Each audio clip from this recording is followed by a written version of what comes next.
How are we doing, everybody? Welcome to the Shaun Attwood channel, the home of Ron's poor journalism, if you listen to Snappy in the side chat. So we're here today to talk to Jevin. And, I've been doing this a long time. And never before in my life have I gone to do an interview and then received an email from the people who are on the other side of the interview before. And I'll be honest, I never said to Snappy that I was intending on using any of his voice memos. But in saying that, I'm a journalist. You never said it. You wanted it to be off the record. Learning curves. So I did inform you that I would be using your statements. And there's nothing, I honestly don't, I'll be honest with you. I think you've said your piece quite well, if I'm being honest. So that's an interesting one. That's never happened before. I've never in my life had that happen. So it's interesting. Now, I'm going to tell you this, Jevin. And what was his name? Snappy. Is that his name? Snappy? Who was Snappy? Snappy, yes. I am going to get to the bottom of this, okay? And I want you all to look me in the face here. Absolutely. Because Ron's got loyalty to the truth, okay? And Ron will figure it out, okay? Because somebody's telling porcupines.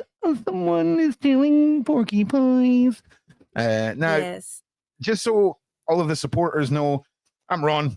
I've been infiltrating and exposing horrible groups of people for close to a decade now. 100% success record. Convictions, lives destroyed, everything. If you are someone who preys upon the weak, children, the vulnerable, any of it, and you pop up on my target, it's a bad day for you. But at the same time, you've all heard of stolen valor, right? So it's the same when it comes to anyone who would try and use a situation like Jevin's. Many people have come forward before and given horrible fake testimonies, have been nasty, crazy people who are trying to cause other people problems. It's not out of the question. I'm certainly not saying that is what Jevin's doing. I'm certainly not saying I'm not taking anyone's side right now. I'm just excited to get into this because it's way easier when the alleged group of horrible people don't live within half a mile of your house. Also, we just got a conviction today, okay? Conviction today. Kyle Kernican serving 8 years now for 2 counts of R and 1 count of R with a crowbar, all right? And there are 4 or 5 members of that gang to go down. And yeah, but I will say, you're confused. Don't worry. So, Jevin, you are where we're going to start. And like, what I'd like you to do is just kind of introduce yourself. And then let's start at the beginning of your journey, okay? Let's not worry too much about the alleged cult. Let's talk about your journey into there, the people that you met, and then we're going to just sort of start learning what defines a cult, okay? Because trust me, you can accidentally wake up one morning and realize, oh my God, I've accidentally become a cult leader. It sounds crazy, okay? But then also you can get lost in your own ego. You can, R does not mean robbery. R means the nasty thing that you would do to another person. You know, you take Shaun, you know what R means. It rhymes with grape, okay?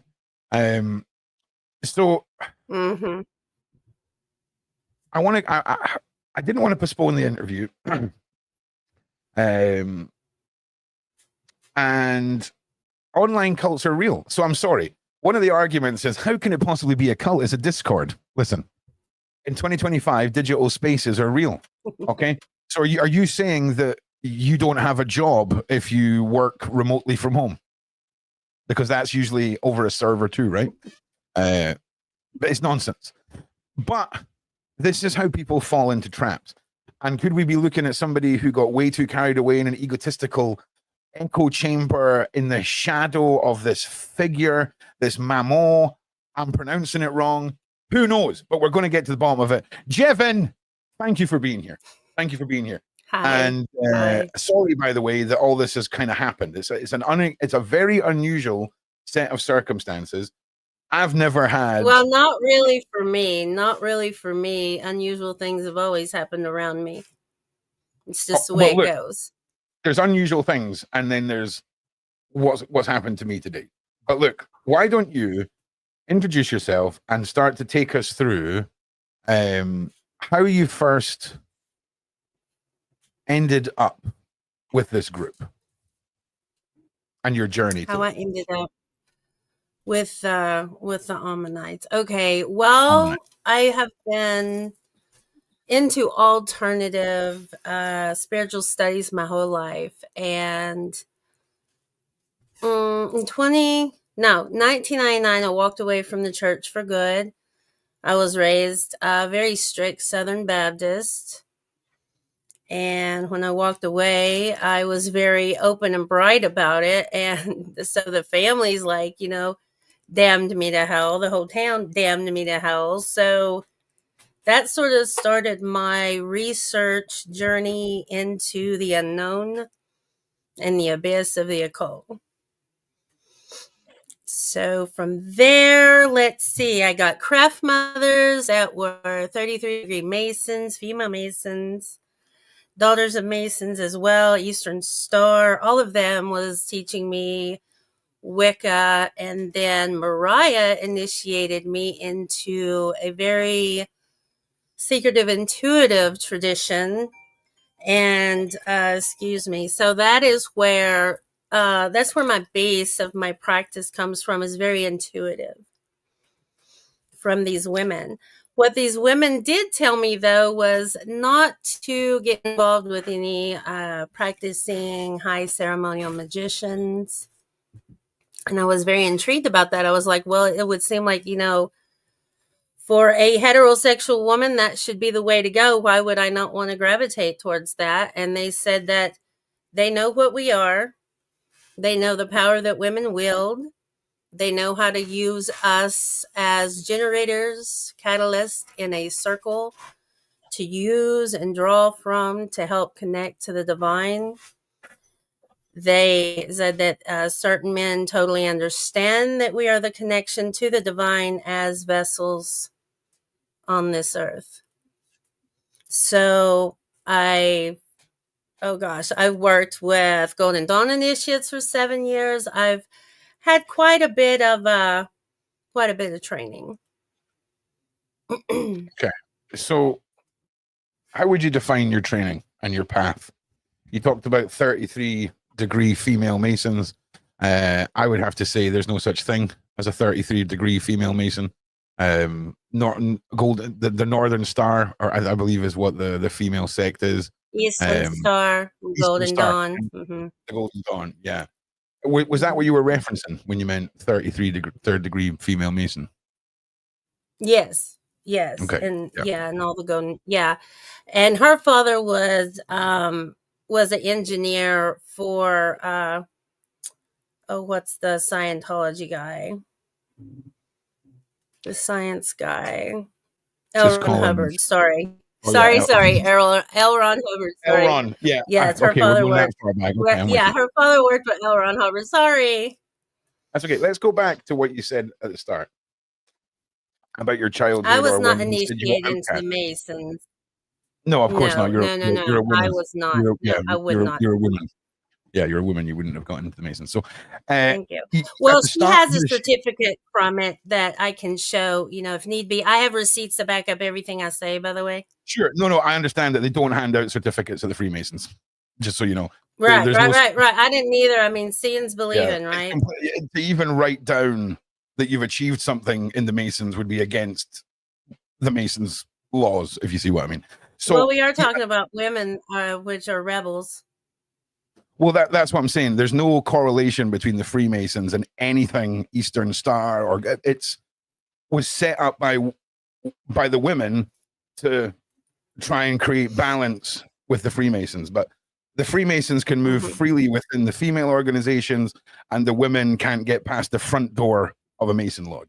So when you said at the start of your story that you felt outcasted, there was this sense of displacement you said at the start. I can't remember the reason for you feeling displaced, and you went to find these answers, and that's why you got involved with these Oh, people, right? my family totally rejected Yeah. my want and need to research other religions and aspects of spirituality. Mm. And was Southern that because Baptist very strict. No, there is no other gods. This is the right? way.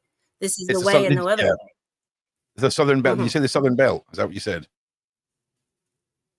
Yeah, Eastern Yeah, Tennessee. that Yeah. makes sense. That makes sense. So it is God fearing people. Okay, well that's what we're Yes. talking about. Granddaddy's Yes. granddaddy. Yes. Right. Yes. So how how deep was that sort of orchestra that shunning of you? Was it like you are no longer our child if you keep this up, or was it just a case of Yes. oh Jevin, don't be silly? No. It No. was the real Go deal. away. Go away. Go to hell. Never come back. So Yes. what age was that Yes. at? So I had to have a deep spiritual drive to be able, through all these years, to just to deal with all the haters and naysayers just because I'm like wanting to look for my own truth and explore those things. I get you. So what age did you feel you were disconnected from your family in this way? What was your For age? as far back as I can remember, really. Wow, Because that's I hard. kept having dreams of Egypt, ancient Egypt, and they're going to keep finding amazing things under the sand if they just keep digging. There's mass under there. Oh hell yeah! I mean, they've just discovered. I mean, the side chat can help us out. However many hundreds of feet of all kinds of madness going on down there. Now, feeling this outcast from your family, from society, all of this, then embracing the teachings of the Eastern Star, the Freemasons, and these sort of more hidden societies. Did you find peace within that, or did you find further outcasting? Um, Outcast. Sorry.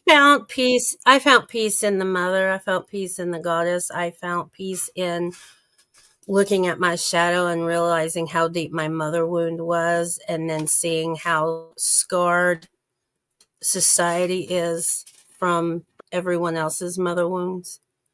And I become real focused on how can I heal myself and maybe somehow help heal the world with what I know of the damage that the first initiation into this realm is, which is birth. And as soon as I started recognizing how hurt everyone was, it was easy for me to forgive my family because So they you're were acting from places of fear and pain. so you were okay. So you are seeing those who rejected your perception on things as Hmm. people who are suffering in the almost naivety of organized faith. Exactly. Hmm. Interesting. Hmm. Okay. Yeah. So The I, closed mindedness, because to me, a mark of high intelligence is extreme flexibility of the mind and heart to be able to sort of look at different facets of how things could be and not say, no, this is true. This is the only truth. You know, flexibility is very important to me when talking with other people. how angry were you with the rejection of your family growing up? I was not angry. I was extremely hurt. Um, it taught me that love was very conditional. Mm-hmm. It told me that my family was very prideful. I even asked my grandmother as a little girl, like, is our family cursed? Well, no, what are you talking about? Well, all these things are happening in this house that seem to be like a family curse, maybe. And I realized that this generational curse was not just mine, but everybody's. That everybody's families have been put through turmoils and societies, social engineering programs. Do you not think it's quite easy to blame curses and demons for our own afflictions that we gravitate and bring to ourselves in some ways? I I think feel that like people will blame anything, and they would rather blame anything instead of looking into the mirror and doing the work. correct. So Absolutely. can we start putting some time frames together? How many years, um, or when did you start with your first step into the sort of the magic with these Eastern Star people? How long ago was your initial start point on that? That was in 1999 because, Sure. well, my moon is in Sagittarius, so when my heart's in it, I'm all in, feet first in. So I went through, I got into the communities, I got the books, I was looking at all these groups, covens. I helped start a couple of covens. I quickly realized that there was something about me that kind of just didn't need a group, didn't set well with a group. And then about 5 years ago, I got late diagnosis of ADHD, and there's all kinds of telltale signs that I'm actually on the spectrum as well. The inability to be in a form of hive mind group is just not something I've ever been able to do.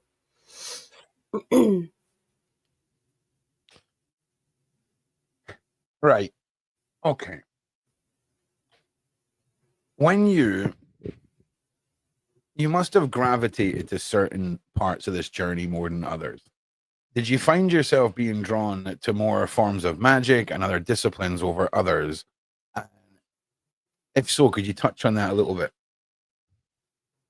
Yeah, I was very, very drawn to the sigils, you know, the more hidden of it, like what is going on. There's something here, right? And I looked through the new books, I looked through the old books. No, something's missing. There's something very valid that I'm supposed to find. And that is probably my strongest gift, is that if I'm led to go look somewhere, I will find something. I always find something if I am led to go look there, be it a channel, How, a how do you book. feel if you find what you're looking for? I guess it's that little dopamine rush, like a little piece of candy to a diabetic about to die. I don't know. It kind of keeps reminding me that, like, I'm supposed to be on a journey, doing something, looking at something, finding It's a drive. something. I don't know. It's a drive, right? It's a drive for either Yeah. knowledge or the next step Right. or Right. Right. My mother got so aggravated with me because she's like, "There's only God. What? You were saved. What are you talking about?" And uh, I said, thank you Missy, "I for that. don't know what I'm looking for." She said, "You will never be satiated. You've always been on a search for something." And throughout your journey up until this point, also, Missy's was saying, were you recruited by a family member into the Freemasons? I mean, couldn't be. She's a lady. There's no ladies in the They Freemasons. There is no group that wants me, because I call a spade as soon as I see a spade. Well, that's what I was And going to ask you. You sound like secrecy is someone. needed to maintain things. And if things go awry, I'm like, "Hello, can we look at it?" If I get ignored, I'm like, "Hello, are we going to talk about it?" I get ignored. Then I'm like, "Okay, I'll just shout it out. The elephant in the room is the color purple." So it seems like you've been on quite a journey. You've been quite involved with a few groups. If you were to assess how many groups you were in before you ended up in this Discord group, would you say how many of those groups and individuals have you sort of carried forward with you, or have they all sort of been left behind? I left them all behind. Yeah, because I'm still friends with a lot of people, but groups once I seen they were just agendas, and they want you to move a certain way, and I dance to the beat of my own drum. I can't be conformed or confined. And once I realized that I was being groomed, I got angry. And when you say you realized you were getting groomed, at what point is this with this new group, or was this with the groups before? Like, This past like group that I left, summer solstice of 2024, the day of summer solstice. Mm-hmm. Okay, well, I think we've painted a decent background. I think we can see that you've been on a lifelong journey. Your family life growing up was difficult. It pushed you on this path. I think a lot of us can relate, especially to some of the American viewers across the pond, because by God, there is some very religious parts of the States, and they take it serious. They really take it serious, and there's nothing wrong with that. Nothing wrong with that. Especially in the South. Yeah. And in the South, honestly, everybody, in the South's where you're going to find the most deepest hidden occulted works in America. Yeah. I mean, listen, the country was founded by occultists. You're the founding father of the of America, I do believe, was very deep into the occult and a Freemason. Mm-hmm. In fact, America was accidentally discovered, and then we were like, should we just kill everyone and build a country here? Yeah, let's do that. Okay, that's basically how it went. Okay. Yeah, and I mean, I have in my family tree Oliver Cromwell and Benjamin Franklin. Yeah. Now, so I went searching as to why I had this deep drive for these occult knowledges, and how sigils and signs and symbols were just like eye candy to me all the time. Yep. I get it. Listen, for everyone that's viewing, I'm 25 years practicing pagan witch. The central point of 90% of my magic is sigils. So I've got a lot invested in getting to the bottom of all this, because I don't like it when my kind of people start getting groomed or lied about, or both, whatever. So we'll get to the bottom of all. Now, let's begin on where the also, I'm sorry, what the hell was the name of the Discord that all this happened on? What was the name of the group? It's got one of those mad names. Myth and Lore. Myth and Lore. That's not the one with the mad name. Yeah, there was there was less than 300 people in it. Yeah, I do apologize. When I say mad name, that's me too simple to remember.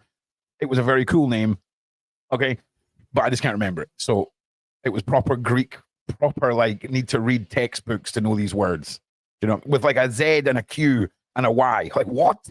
Well, I mean, you need to be an initiate to even realize what's going on.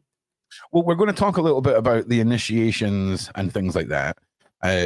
Also, what I think is very interesting is how the community grew into what it was. It was almost, and again, I've just had a very, very quick conversation. What the hell's the guy's name? I'm so sorry, viewers. Scrappy, was it Scrappy? What's his name? Oh, I'm so sorry. Raw Path. Anyway, the guy that's in the site. Snappy. Yes. So sorry, yes. I'm not doing that to be condescending. Yes, and remember, Isis gave us the story as to why a name is so important. So let that sneak in. Yeah, honestly, I'm going to write it down because it's so bloody rude. Like, I'm not doing it to be condescending. It's not like one of those podcaster power trip things. I'm genuinely that stupid. No, gosh. I mean, you are so down to earth, Ron. I'm down to earth. I mean, no nonsense. I don't give a shit. I have nothing to hide. And the sooner people realize that about me, the better. Yeah, I'm a blood hungry sociopath. Okay, so people should know that about me. I'm just a very well balanced guy. Okay, the black and the white. I am the gray. Okay, I'm the mix of the good and the bad. There's just no place for evil. Exactly. So, Thank you, okay, Ron. let's begin this journey now. We've set the stage of who you are. We've got a little bit of your life. Take us to the day before you joined the Discord. Take us through the day before all this happened. And then take us into your initial joining, what drew you there, hit us with your backstory, but take us up to the first occasion where I just want to comment on, I'm not surprised that they're stating that the Discord got deleted. I'm not sure. I mean, who would know? But there's a host of, I mean, your evidence right there is gone. But we Discords aren't ever gone. You can delete I a don't know. Discord. Snappy just said it was Yeah. deleted. Oh no, so. no. You can retrieve all the data from a deleted Discord. It's very simple. Discord keep it all in text format.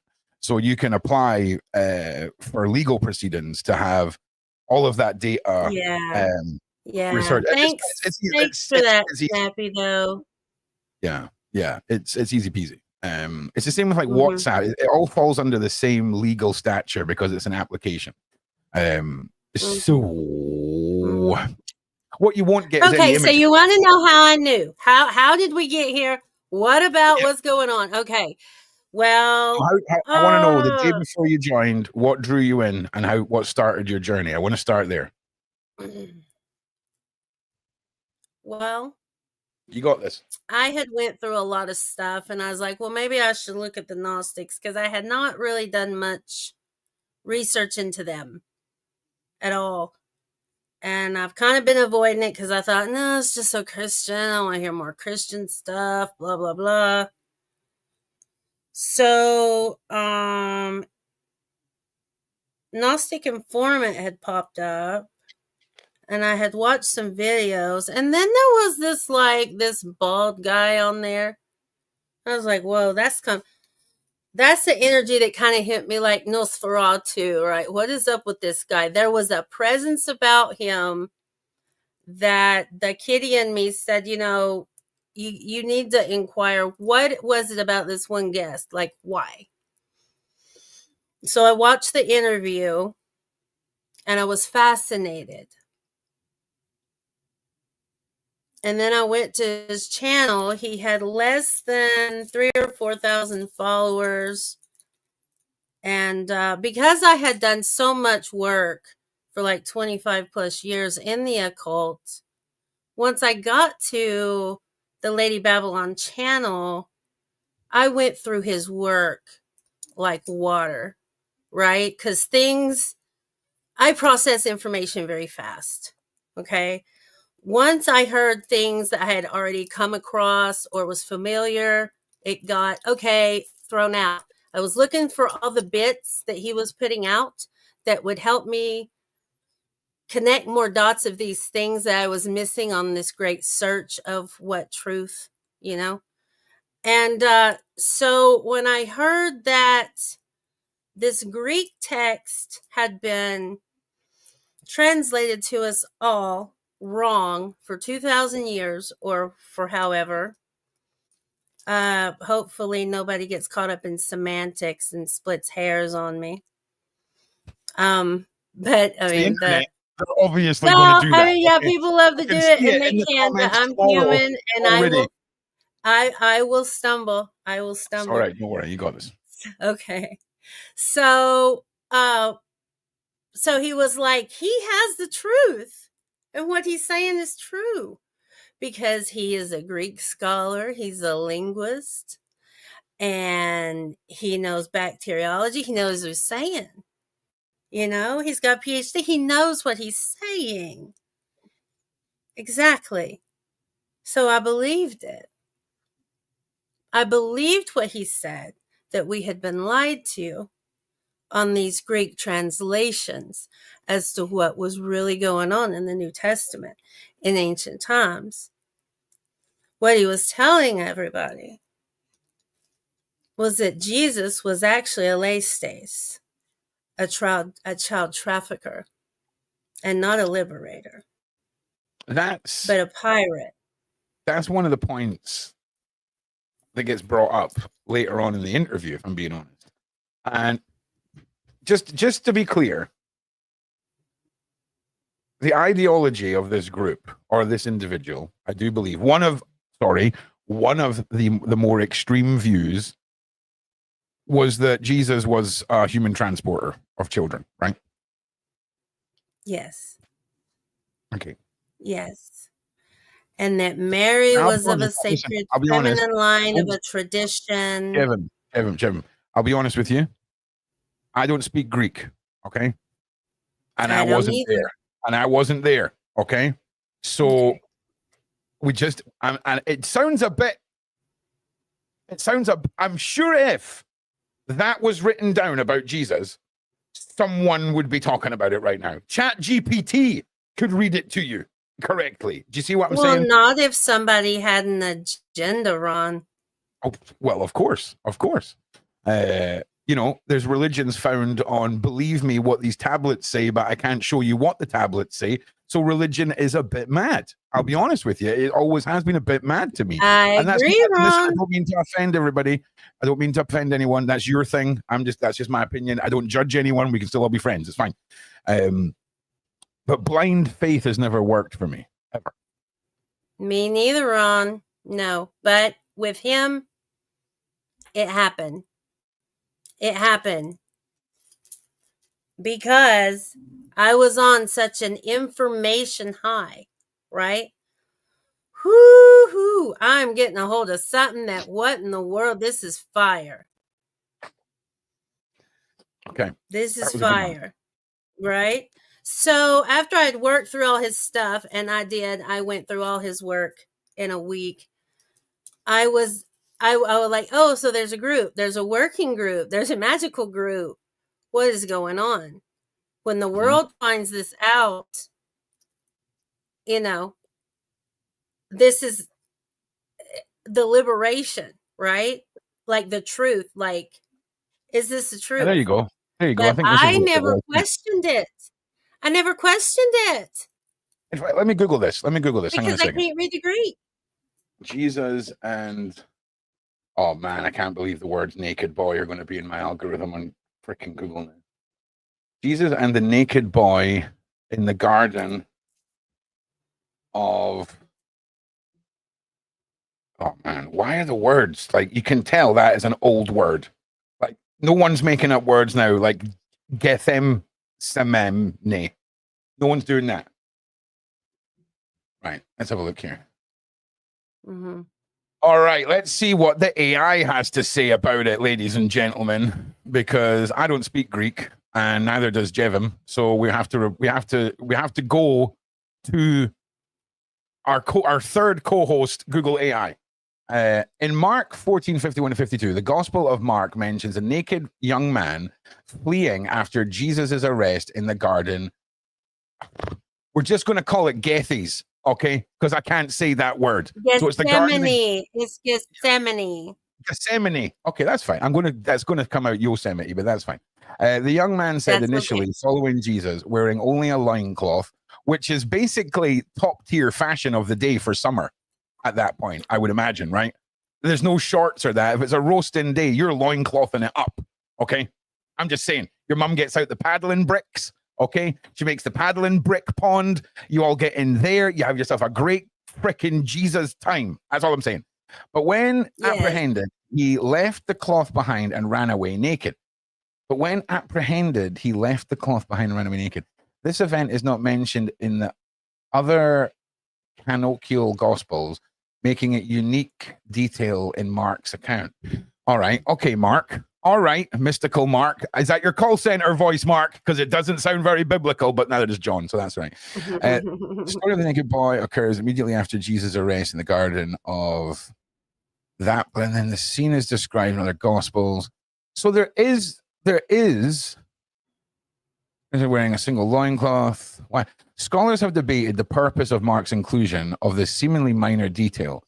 Some suggest it adds a layer of mystery and tension to the arrest, while others see it as a symbol of vulnerability of the young man. Listen, it's never a good look to get arrested in a park with a young boy in a loincloth. Okay? I'm just saying.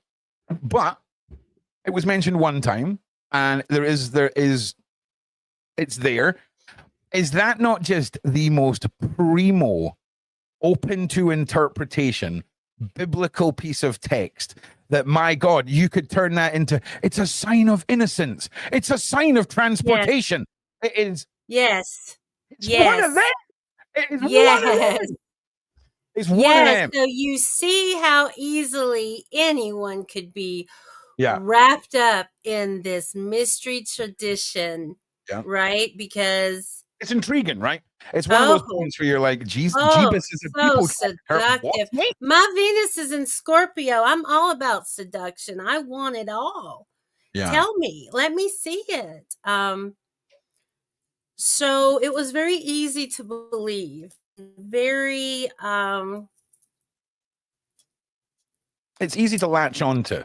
And then and it tickled my curiosities like you wouldn't believe. And then I was like, okay, there's a group, and I had to I seen really fast, like before I even joined the group, I kind of seen who the head of that was. Okay. That was very evident. So I had to you got to play detective guesswork to figure out how to get into the Discord. And I got in the Discord, and it was kind of like, oh, what's this person?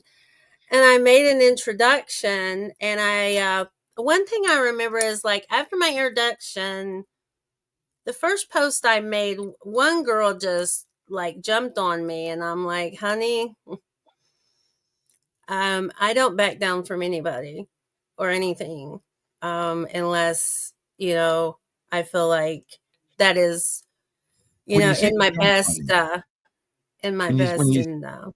when you say she jumped on you, can I ask you, how did you enter the room, metaphorically speaking? Right? Was it like a hi, I'm Jevin, looking forward to meet you all, or did you come in and go, wrong? No. Everyone feels me when I enter the room. Right. Yeah, well, I put the introduction in the wrong tab. Not in the introduction tab. Yeah, that's just my, just let's say ADHD. I get excited and I'm like, go. Yeah, listen, Discord mods, when people accidentally post things in the wrong room one time, relax. It was an accident. Okay. Exactly. Please. We're all new. Okay. At some point, yeah. Right. So there was like a gazillion tabs. Nothing was alphabetized. It was very stressful. There was no rules to the group. But I seen that I had just landed in a honeypot of information and at my fingertips, right? I mean, there was one. I called him the librarian. 1 second. We're having mixed people in the side chat saying they cannot hear you. So can I get the mods to tell me if you can hear Jevin, please? I imagine you can. 1 in the side chat if you can hear Jevin. 2 in the side chat if you can't, please. Apologies, Jevin, for keeping on interrupting you. That's I can feel. Oh my God, I can feel this chair breaking underneath me. I keep killing chairs. I'm currently on garden furniture because all of my house chairs are broken. Okay, so we've got ones. Okay, so you guys need to. YouTube is doing everything in its power to just not let anyone watch our streams. You can be like, oh, Ron, you're such a conspiracy theorist. Am I though? Yes. Well, I mean, when you have evil magicians doing active sex magic to close my throat chakra since summer solstice of 2024, I'm used to strange things happening. Yeah. Okay. Let's go back to you entering the room and this one individual perhaps not being too fond of the cut of your jib, metaphorically speaking, Jevin. Well, I don't pull punches with anybody. And that was the last thing she said to me. I didn't have any problems with her. But I was noticing like all this information, all these tabs, there was not in alphabetical order, no type of organization. And I was like, clearly this place is run by men because it is not organized whatsoever. And if we're talking about practicing magicians not having anything organized, no wonder things are being really sloppy around here. So unintentionally sort of become the den mother. But just let's just go back. I just want to just double check. So you you found this group of your own fruition, right? Or were you led there to the Discord? How was your initial contact? Was it you seen this video, you were like, damn, this is a bit mad, let's go and check this out, and then you went on this journey and now you're there? Mm-hmm. Is that, am I understanding that right? Okay. Exactly. Right. Right. Okay. So you're there, you're a bit of a character, as we say in Scotland. Okay. Bit of a character. We all know these people on Discord. All right. They arrive, they like to just let themselves be known. 9 times out of 10, brilliant. Okay. So carry on. And I'm going to try not to interrupt you. And I do apologize. I was just wanting to make sure everyone could hear you. Well, the owner at that time was really not very forward. And then I think ownership's changed so much, and there's been like subsidiary servers, and there's been there's Ali could probably tell you, or Ariel in the chat could probably tell you Sure. about how many given or take that there has been. So I was approached by the one that ran things and was asked about an interview, and of course my stuff was checked out, and they check you out thoroughly. So when you say check you out, do you mean background checks, looking into all your socials, that kind of thing? Did you have to give over any information? Looking into socials, one said that he was a porno producer in Hollywood, and that when he knew what he was going to be doing, he started cleaning up his socials like 5 years ago. So that was interesting. There was a lot of meetings. There was a lot of talks about just all the occulted stuff. And I kept trying to talk about the Egyptian. I kept trying to talk about other things, but the Greek just kept being pushed. That was the center of the group studies, though, right? Yes. Yeah. Very Luciferian, very ancient Greek, highborn type, higher learning, classical learning, scholars, academics, musicians, artists, and I was kept pretty low and constantly reminded how I was like none of those things. I was even told I wasn't a researcher at one point. Okay. And why did they tell you that? I mean, what I've learned is that there are certain groups that groom and train men to keep women disempowered and decentered. Okay. Because if a woman was to rise or know her place or her self-worth, well, she might glow. She might become confident or even independent. And you need to remember what I said about the magicians at the beginning of the interview.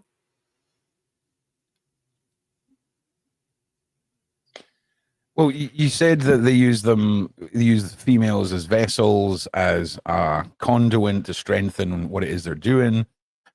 That was the gist of what you were talking about, right? Right. I just wanted to be, part of the group, because what do people want when they stumble into groups? They want to belong. They want a sense of purpose, a sense of importance. They need community. Everyone needs community. Mm. So when did alarm bells start ringing for you, Jevin? Well, I'd started taking notice about the way women were being treated fairly early. The only other 2 women that were, vocal in the group was a retired schoolmaid who had never been a mother, and a young mother with 2 children and a self-professed man-child husband. They were both very meek and soft-spoken. I am not meek. I am not soft-spoken. I've had to actually operate in my divine masculine my whole life. I've never had a protector. I've always been the protector, the oldest of 5 girls. I raised a daughter on my own. Yeah. So I've had to be in my divine masculine, and that makes men think that I'm just like some full on lesbian that hates men, and I'm like, I love men. Yeah, Okay. I'm with you. It's quite a dated mindset. I think we are moving out of a lot of this this way of thinking, because I was raised by 2 women, right? And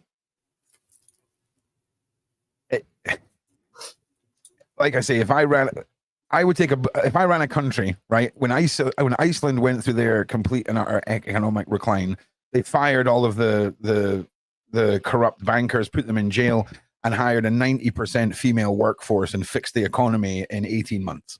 Okay. So there is testament to how messed up testosterone and who can pee up higher up a wall when it comes to investment. Right, exactly. And then I had, older daughter syndrome, where, I was basically the mother of a 15-month-old and a newborn. So, and they're all girls. So, I'm not anti-man, but I'm very pro-woman. I love to, help other women and inspire them and lift them up.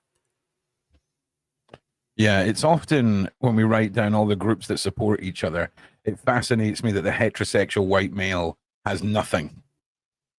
We often like to segregate ourselves from each other, whether we see that as Women United and all of this stuff.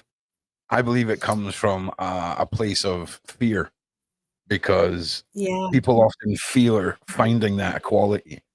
It's weird. People find equality within there's the same women and women, men and men, but it's getting that equality united, and that's always how I preach. Now, listen, there's a guy, there is a deity, there is a man at the center of all this, depending on how you look at him.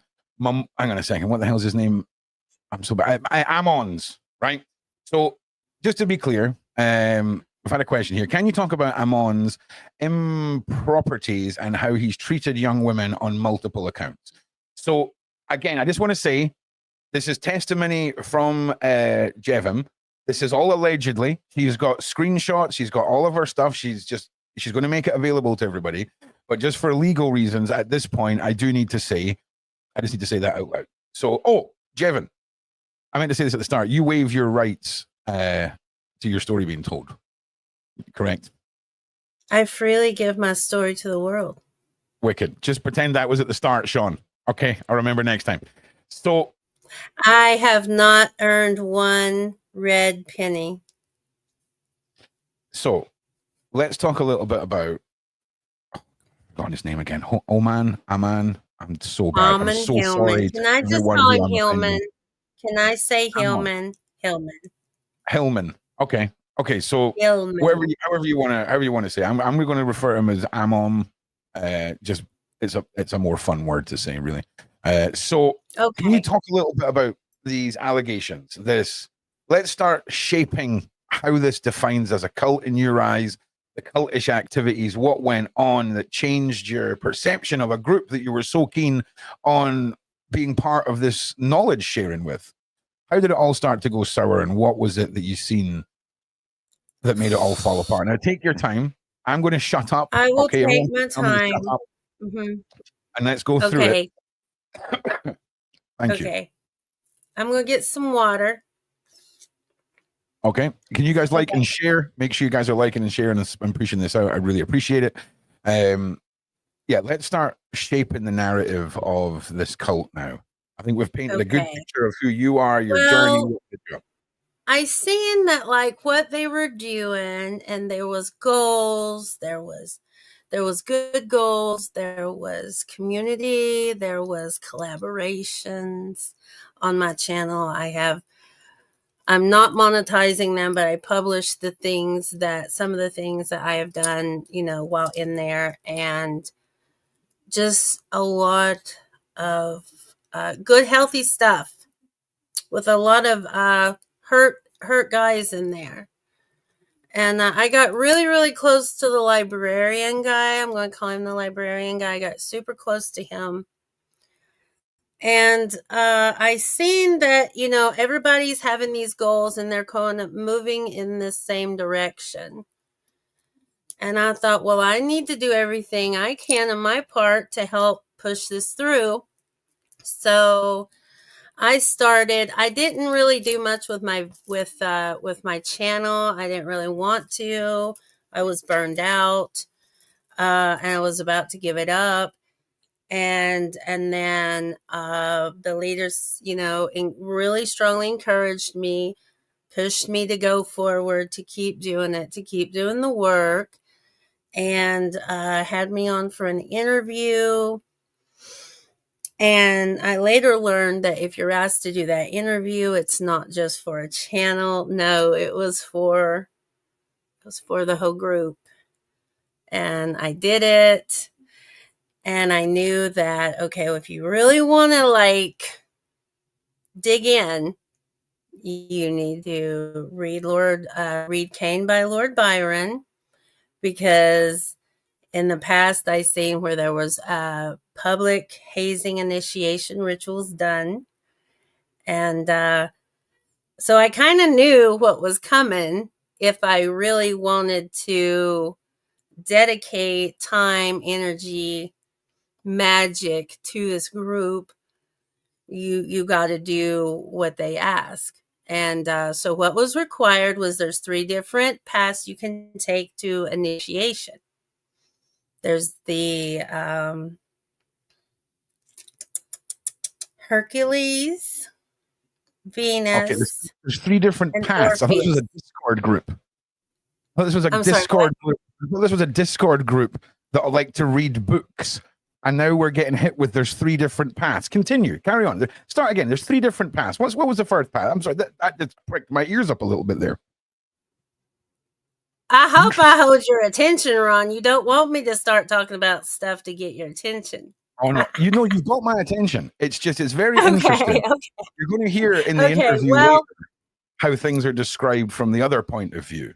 And it's almost like a joked about nerdy book club. And you're going to hear that. And it's just fascinating that a Discord nerdy book club has 3 different paths to go, people. I'm sure there are really simple things like moderator and developer and maybe community, caregivers for the community. I'm sure you're not going to tell us it's anything weird or mystical and magical. Definitely not a cult, right? So, Jevon, what were those 3 paths? What was the first one? Okay, well, I will talk about the 2 paths I didn't take first. Okay, so you have the path of Venus, which is you take on a lover, a complete stranger, for one night, a one-night stand. Okay, from the group. and then from the group or just anybody? Talk about it. Any from the stranger you have never met. All right. Like, go to the club, pick up a hottie, take a picture, holler at us tomorrow. Pick up a hottie, get a little naughty. You know what I'm saying? Okay. Easy peasy pudding pie, right? I mean, if you could do that, I was like, nope. I can't do that. Says I've already had one night stands, been there, done that. It's whatever. I don't want to do it again. So, and then the path of Orpheus. I think it was path of Orpheus. or Hercules. Snappy. Which one? Help me get it right. Okay, I think it's Hercules. Hercules is you dressed in drag, and then you had the debate online. That was the path of Hercules. These are humiliation rituals. Carry on. Exactly. Yeah. Well, I mean, and I looked it up. Hazing is illegal in all but 3 states in America. Oh, come on, Jevin. This is normal stuff, right? This is not a cult, right? Okay. That was sarcasm, just in case you don't know that. I know it was allegedly Ron. sarcasm. I don't know. Maybe it's not a cult. Maybe Jevin's crazy. Who knows? I don't know yet. We'll figure it out. So, Jevin, you have to. What was it you said there? You had to dress in drag, and then go online and have a discussion in drag. With platinum blonde hair. Okay. Like Hercules. The 12 labors of Hercules are just rites and passages of initiation. The 12 labors, that's all it is. We've got a dumbass alert. These are all initiation rituals from ancient cults. Well, but they Whose admit club to are you that. going to be in is basically what you had to figure out in ancient times. Whose club? Now, just to remind everyone at this point, no one's forcing anyone to do this. Okay. You're all free will. You choose one of 3 paths. Yeah. So because Jesus is a pirate, right? I listen. I would much rather hear that Jesus is a pirate, right, than Jesus was diddling some kid in a field or a park. Same difference. It has all bottlenecked what the spin doctor has done as a just an amazing satirist, because that's what he tells you. It's all satire. No. I don't know where I was going with it. Anyway, okay, the trials of Hercules, these are all rites and rituals of initiation. Okay. Right. So the path I chose was the path of, I guess it's the Orpheus path. I don't know. It's the way of Cain. The way of Cain, and what you do, and he'll tell you, and you can go back and watch. He'll be like, sit on the throne. What does sitting on the throne mean? What drug are you on? What do you like? What do you want to do? What do you want to try? It doesn't matter. Get on it. When you're on it, you're on the throne. He needs you on it, so you are a wide open vessel, because this is how it's done in these mystery cults and these initiation rites. It's always involving drugs and sex. So I was instructed to sit on my throne, right? And instead of reading Cain by Lord Byron, I found a recording and I listened to it. And I was told I had to focus on the devil. All right. Spicy. So, yeah. I mean, shit, who wouldn't want to? It's supposed to be the prettiest angel, right? I can't think of anything better than getting off my nut on chemicals and then trying to think about the devil. No, it's amazing. Super cool. You're gonna really face your shadow, right? If just you to clarify go as well, on this guy Amon that we're talking about is a real guy. This isn't like a guy, just in case you think, because Amon's quite a groovy name. He's a real dude. He's like an actual PhD living man. He's got tattoos on his head, and he talks about some very sensual, naughty things. We're going to get into that, because I'm going to let you finish. So you were on the path. It was either sex with a stranger, dress up in drag and go online, or take the crazy satanic off your nut on the throne route, right? And you've gone down this road. Well, you've got to be on the throne on any of them. And when you say on the throne, that's their term for taking substances, right? It's time to get on the throne. Time to get on it, right? Dial round all the way up. Up to 11, right? That's what I'm saying. Yeah, it didn't matter what drug, whatever drug you want. And I just want to say to everybody, I just want to say at this point, this individual and the people on Discord, this is still a free will scenario, okay? Now, I imagine when we discuss power dynamics, grooming techniques, and all of that, is going to be an argument for a high prevalence of that too. But we'll get to that. Ron likes to take the Tolkien long way round. Okay, we like to go the long way. So you started your initiation, right? However you want to do it, Ron. Well, I'm a slave to my own spectral placement here. So you're on your initiation. How did that make you feel? You've been searching for a place for years. Okay, you've tried other communities, and now we have this guy who is going to do this initiation, right? You've chosen free will, baby. You're there, right? You must have been like, this is going to be the shizness. And then yeah, right. You're like, oh my God, a secret society. Right? I'm in right now. Well, oh my God. I'm very persnickety. And I knew that I knew that the things that all these people were talking about and had gone through and experienced was something that was really old news for me, because I walked away from the church in, 1999. So my huge revelations, my huge epiphanies, all of my dream initiations that I'd went through up until this point, and these insights, like I had already experienced life as a functioning magical person before I met this group. So everything that they were experiencing, whoa, oh my God, la la la, like that was me 20 years prior. So I went into it hoping to experience something interesting, but what I experienced when I did the Ways of Cain was just that I had already been initiated, and I was just kind of going through the motions because I wanted to be included into this little cocooned family. Okay.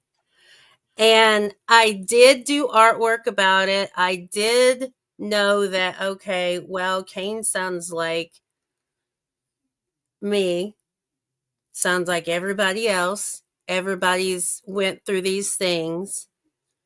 And then I was brought in front of a group. I was expected to talk about it, and I had no pomp and circumstance because I had already went through these types of things.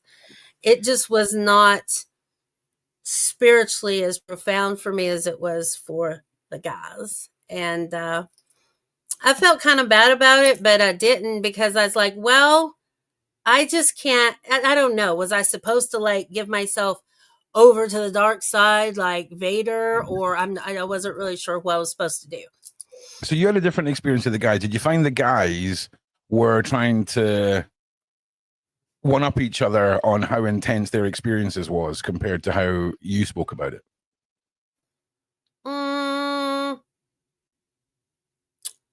The guys that were more masculine leaning instead of more feminized were a little bit, but like competition basically wasn't allowed because there was an energy force from the leader that who top dog was, and then you have your pyramid. And oh, that's my friend, you can't say that about that person, or why would you question that, or everything I did was under a microscope at all times and questioned by every single man involved. But I was supposed to not question anything, not push back. Once I started pushing back, that's when I started noticing orchestrated type situations where I had to make some difficult decisions. Okay. And touch on that. When you did you see any evidence of manipulation, of people being groomed into magic that was of any sort of sexual nature, did you start to see individuals using a power dynamic to their advantage and manipulating? Are you still there, Jevin? Yeah, yeah. That's fine. You just Sorry. frozen. That's fine. Did you ever see Yeah, I any can get really evidence? still when you need That's to. right. Did you ever see any evidence of a power dynamic being used to manipulate the female members or the male members into doing things Yeah, that were yeah. more? Well, I mean, encouragement is manipulation if you have an agenda, right? I Well, I was think it's encouraged interesting. to Yeah. continue my research and to, oh, but look here and look there, right? Keep doing tarot and the involvement, like talking every single day at length, like hours a day with my groomer, um, like knowing details of my life, very private conversations, very intimate conversations, nothing sexual. Sex was always talked about in the group, but nothing direct. There was men that were hitting on women and non-binary people that were born female. Um, they were let back in after they were removed. So I was all in after the initiation. I was ready to do my part to see how I could help this group succeed. And there was other Discord servers. I was asked to join those different levels. I was watching them establish the levels of initiations in the cult. Okay. So, how prevalent was Amon's presence within the group? How heavily? He was How very often touch did it? and go. I was told that he was the leader's friend, and occasionally he'll come in and talk to the group. He used to be a lot more active prior before I joined because apparently there had been a lot of other dramas before I had joined. There had been a lot of blow ups. There had been other people that were kind of bullied into a corner to be hushed. Astra's Garden is one of them.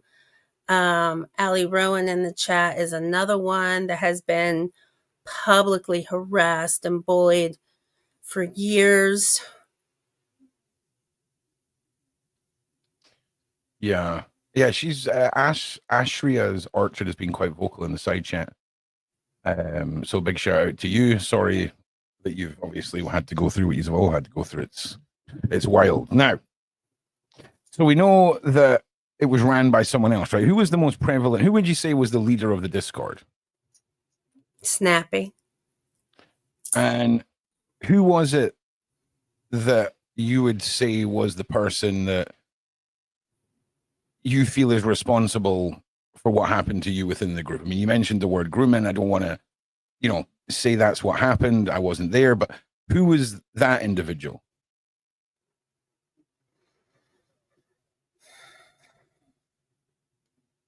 You asked me again.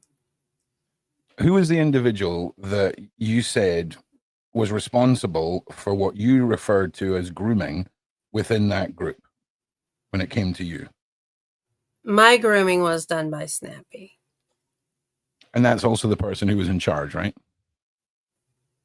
Of the Discord. Well, it changed. Snappy had absolute say. But the owners kept flipping between 2 or 3 people. Okay. And like I And said, there was no rules to follow. When I boosted the server because I wanted to help, I said, hey, can I please at least organize these tabs? Can I please organize these tabs? And, there had to be a small meeting about that. And I guess, Snappy said, okay, go ahead.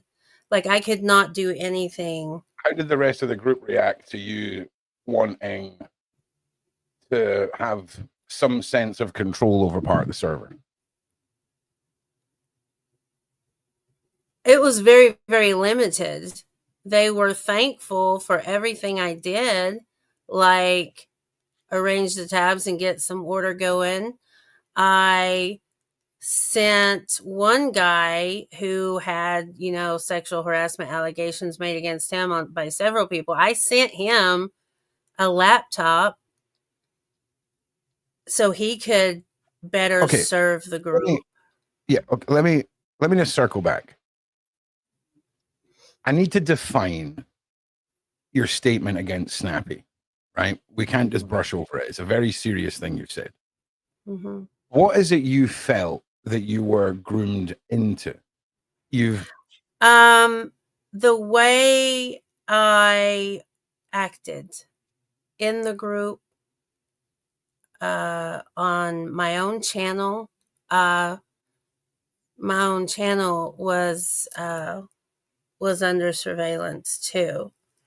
The way I looked, the way I dressed, everything. Thought police.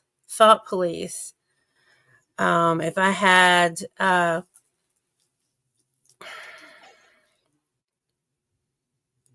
a question about someone that was not under their approval, I was shamed, questioned, given reason why I should think otherwise.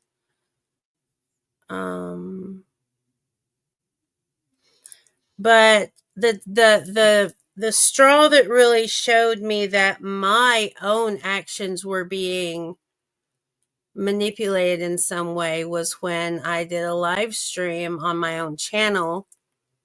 It was about women and women's mysteries, and I was the only woman on the panel on my own channel on a live stream, and I was not allowed to talk. And that is the way it was. I have recordings of these. And on their panels, if I was lucky enough to appear, I was not to speak unless I was spoken to. Okay. I was in constant fear of what I might say wrong, and would I be put out, left out, or bullied. So your interpretation, if just from what I'm saying here, of this grooming is having points corrected that don't necessarily line up with the views of the group, and being told to be silent or having your ability to contribute to live streams controlled. Is that what you're saying? Right. And I'm slowing the way I'm talking because I'm fighting back tears. This is very stressful. Maybe if I did not try to control my emotions, people would not put false things on me. Do you not think that some people could interpret a group with a very specific set of goals and thinking, that by joining and trying to voice other opinions and things like this, that this could be why you were repeatedly told what to think? If that makes sense. It's almost like you're trying to bash a square peg into a round hole, and then they're trying to smash the round peg back in, if that makes sense. Does that make sense?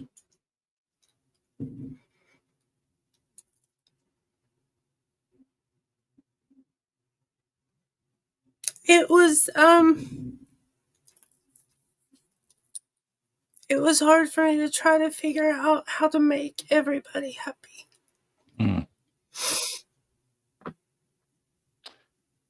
It can be very destructive sometimes when what we want to do is make people happy. And it's almost like we want to scream louder so they can see the path that is laid out in our minds that would suit them better than the one they're on, because we can see their pain and we can see how to fix it. I thought I was in a group that honored women. that loved the goddess, that wanted truth.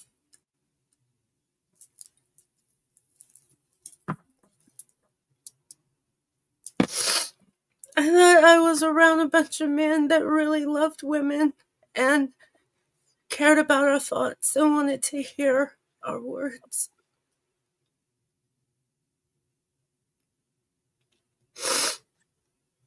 How could you, Gandhi? I went to Gandhi.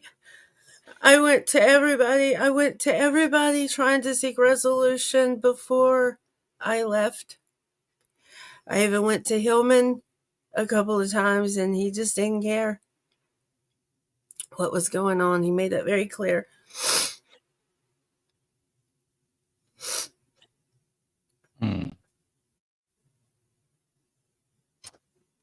See, I'm going to have to ask you some tough questions now, Jevon, and I'm sorry that this has been so tough on you.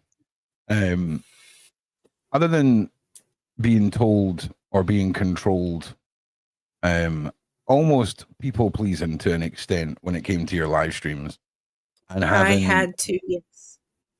And what would be the repercussions if you didn't do what you were asked, Matt? You know, what you were told, or what opinion? You know, if you didn't. Well, I'm a fast learner. I looked at how other people were treated and assumed that I would be treated the same way. There was one guy who was in a halfway house and in rehab and had so much battlings with the drugs, and there's so many of them that had alcohol issues and drug issues and addictions and everything. And you know, they were talked about or joked about, eyes were rolled or definitely left out of things. And yeah, they could be like in recovery or even strung out. Does that mean that they still don't carry the voice of God somehow? Yeah, they do. Everyone Are does. you saying there was no repercussions? You just assumed there might be. Well, I mean, was I given repercussions like bad girl? No. I mean, there was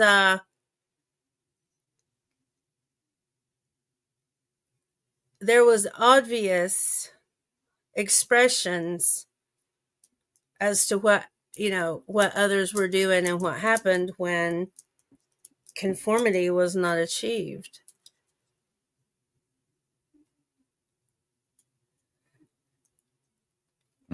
Your poetry wasn't as good. Your research was nothing. You know what I mean? And was that said in a public or private setting? Very private. Blacklisted, blackballed, ignored. Right? Public Those are criticism is all very common. different. Yeah, right. Public criticism is very different from private wearing down and conditioning. Was anything ever good enough? I imagine not, right? No. No, of course not. Okay. No. Now, I just want to say to everyone who's watching who was part of this group, whether you're on Jevon's side or on the other side, this is clearly a massive story, okay? There's a lot of different elements to this, and there's a lot of people who have things that I imagine they want to say. We're going to be hearing in a little minute or two from when, oh my God, Snappy? Is it Snappy? Snappy, right? Snappy, yes. Now, again, excuse me, you know, Snappy's saying that it's terrible journalism, that I'm going to play this and all the rest of it. But look, I don't think anything you said was too crazy at all. So, and it's interesting because the word grooming, right, is a very, very powerful and dangerous term. Now, yes, but so is calling someone a turf and labeling them something they're not because they won't conform. Now, when you say you won't conform, was that to their ideologies? Was that, and also when you were told that you were to conform, was that in a private or public setting? And was all of this directed from the one individual? No, I mean, like I said, this is how they move you, right? Right? And you are questioned to see, you're tested, right? You're constantly reality checking, right? Reality checking. Where are you at? What do you think? How do you feel? What are you doing with that? Constant reality testing to see where you are. Shara's Orchard, Ron's cooking. Okay. Just tell me how you feel at the end of the podcast. Trust me, Ron's cooking. All right. I'm sorry we have to do this the Tolkien way. So let's talk about rituals. Let's talk about magic. Let's talk about secret discords. Let's talk about, was there any steps outside the original Discord? Was there discussions of creating societies or groups out with the public Discord? Shape how the community grew whilst you were within it. What direction did you see it taken? Well, I knew that Snappy was the leader, hands down, and you're either good with Snappy or you're out. And there were several private meetings about Hillman being nervous about going on Danny Jones. And he asked me, because I had finally was able to start taking Greek lessons from Hillman. Okay. Private lessons. How exclusive was that? Well, they were really easy to get. And Snappy and Gandhi kept asking me, if I wanted to take them for a couple of months. I said, well, I knew it was a huge endeavor and I knew I couldn't afford it. I was like, do I really, really, really want to pay to do something this? Like, I know I have ADHD and autism, so should I really go there? But I thought, maybe I can. Maybe I can do this, right? If I've got all this great help, this great community around me, they can help me. I can learn it. We can learn it together. Huge group effort. Let's do it. So I started making these really awesome videos for Hillman to kind of help him in his algorithm, because I love to be creative. I love to work with people. I'm good at it. And I emailed him and I said, hey, maybe we could barter. I'll do some videos and maybe you give me some lessons. And he finally said, okay. So I told you, I'm always told where to go and I'll find it. I'll find something. Well, in my state, I can legally record anybody as long as I know about it. I can do that legally. And right before that one lesson, something told me to record that lesson. I think it was like, you could just keep going over stuff because I was having heart issues. So I recorded it. Well, interestingly enough, in that recording is when Hillman started telling me the story of his ex-wife, which was basically a twist of the whole Medea story, which played heavily on my feminine mothering instincts. And turns out it was a complete lie. I didn't know it at the time, but it was a very far out there story to speak of someone, especially someone that's still in an active profession, medical profession.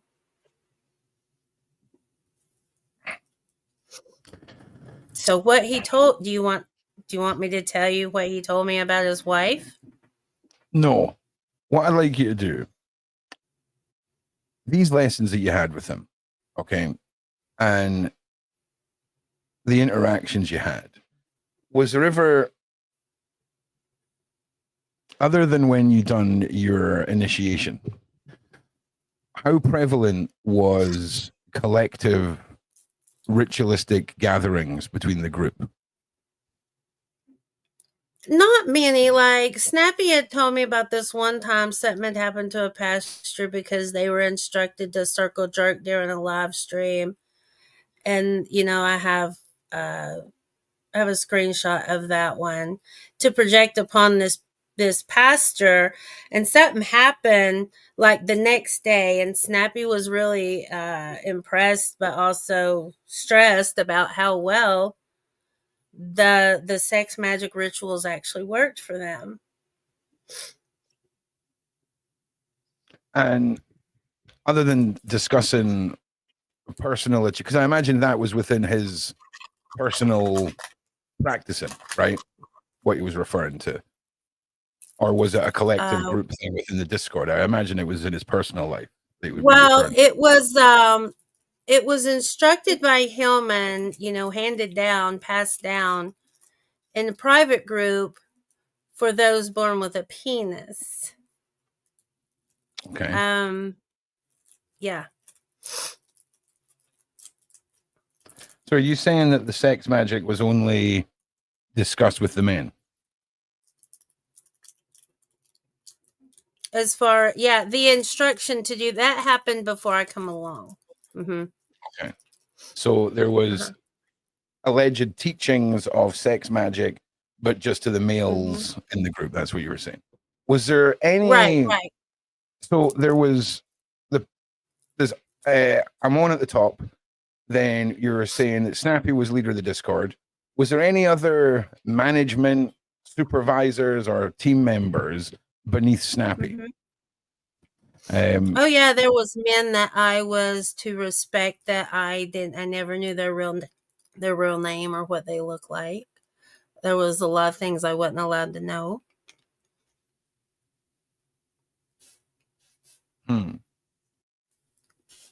I was female. I was only allowed to go so far. Did you get a sense of they were trying to emulate the boys' club of the Freemasons, but just add on a side serving of accessibility to females with a mindset that is being geared towards the sexual, ritualistic, substance taking way of thinking? Now, listen, I will say, we're talking about old pagan practices that are someone is trying to bring into a Discord group and create in 2025. If there is ever a ticking time bomb, okay, of anything, it's that business model, okay? Because there's a reason why some rituals and some pagan ways of lifestyles have to be adapted. The gods know this. I've met my god, okay? Full on met him. No religion until my 30s, until I met the wanderer, the one-eyed himself, Odin, okay? There's no blind faith here. Exactly. There's no blind faith. And they show you who they are. For those with eyes to see, if you are meant to see your deity, they will show themselves to you. You don't need outside sources telling you anything. Oh, well, listen, this is the thing, right? When you tell your side of the story, it sounds a little tiny bit culty, right? A little bit, right? It does. It's got culty vibes. It's giving off culty vibes, how you describe it, right? And soon we're going to hear from Snappy on his side of it. And it's interesting because when Snappy talks about what he wanted to achieve, he uses very similar words to how I describe my community, because I've got a community that I'm technically the leader of that I believe you have to remove yourself from every decision-making factor as a leader from a community like on Discord. I've got an incredible mod team. The community votes on everything. The mods take full control over every situation. I trust my mods. There's no way for the person at the top to get drunk with power when they release control of their village. It's called democracy, right? There's no initiations. Yes. Do you know how Yes. funny it is? You know how I was talking about the cool names of the servers, and it was like the Greek name and all this. My spiritual corner on my Discord is called Hogwarts, right? Just to show you, right, how unintimidating we make it. Okay, unintimidating. Hogwarts, mate. Do you see what I'm saying? Yeah. It's unintimidating. There is no Right. There's no. You must do a rite of passage. What, mate? Here's your rite of passage for my group. Don't be a dick. Right, right. Oh, you have to shave your head when you do the way of Cain. Right? The way of Cain, you do shave your head. Yeah, no, I'm the way it came in for Ron. Okay.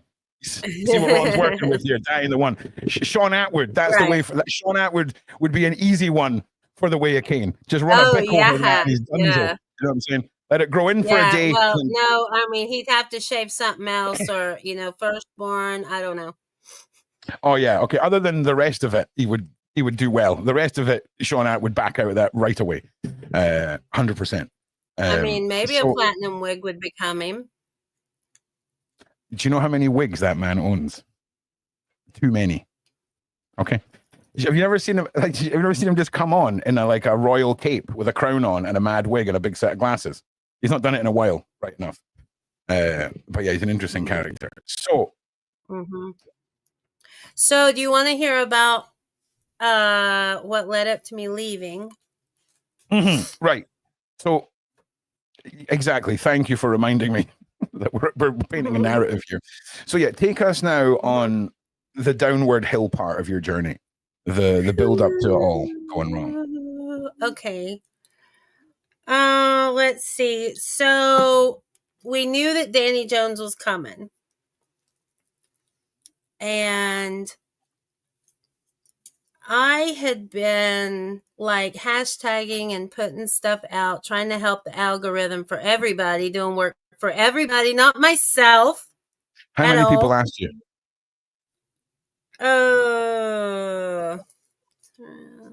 Was there more people?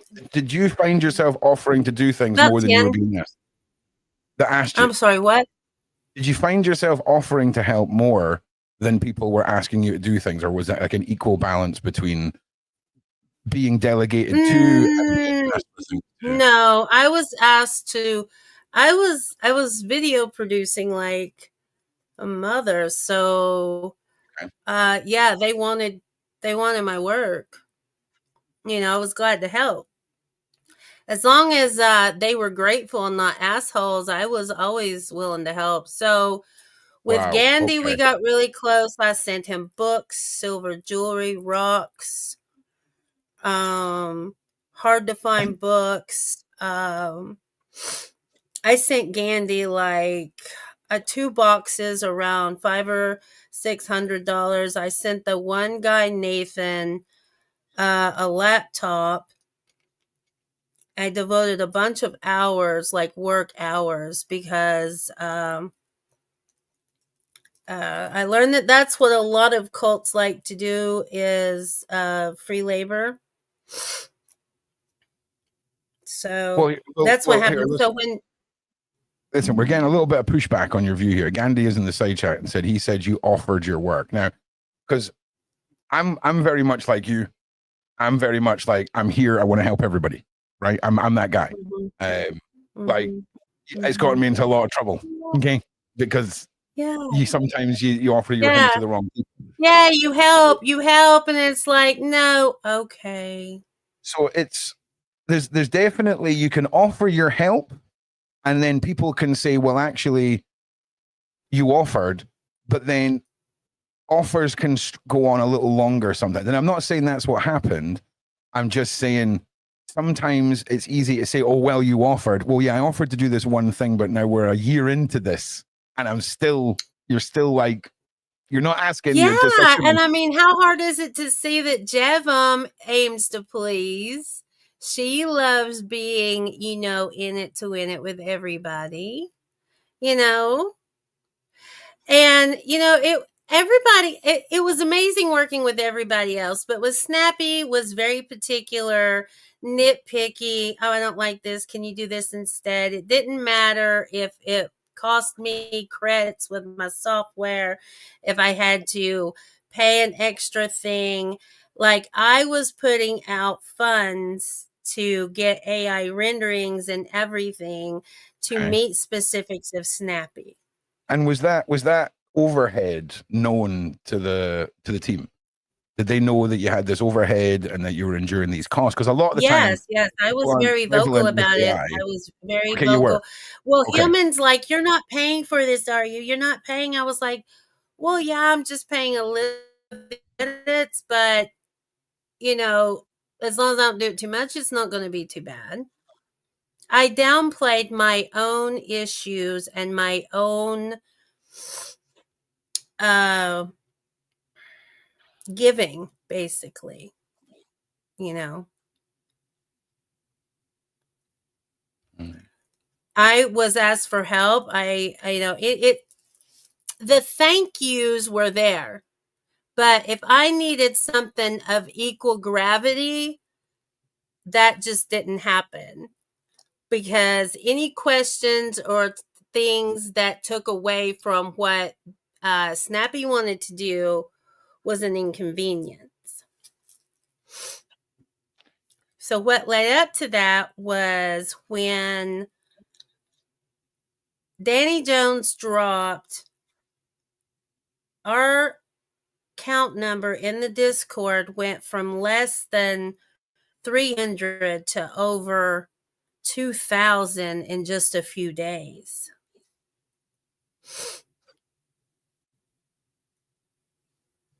And there was a flood of people, and there were nasty people coming in there. And we would have meetings. And Dion said, just assume every walk of life is in here. I said, what are you talking about, every walk? He said, every single walk of life. I said, thousands. So I said, okay, so we got cops and robbers, right? We got angels and demons, right? Basically, yes. Well, before everything hit, what happened was Snappy likes to blow up and just leave. Would rage quit, leave servers, not speak to anybody. And then come back and everybody be, oh, are you okay? Are you okay? Let's put you right back up here where you need to be. Like, Snappy had to be kept happy, or Snappy would rage quit and leave. It happened 4 or 5 times. It happened a lot.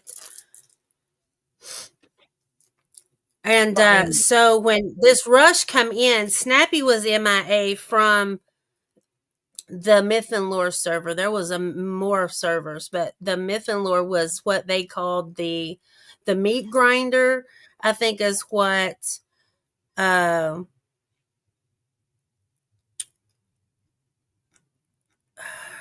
have to think of his name, the owner.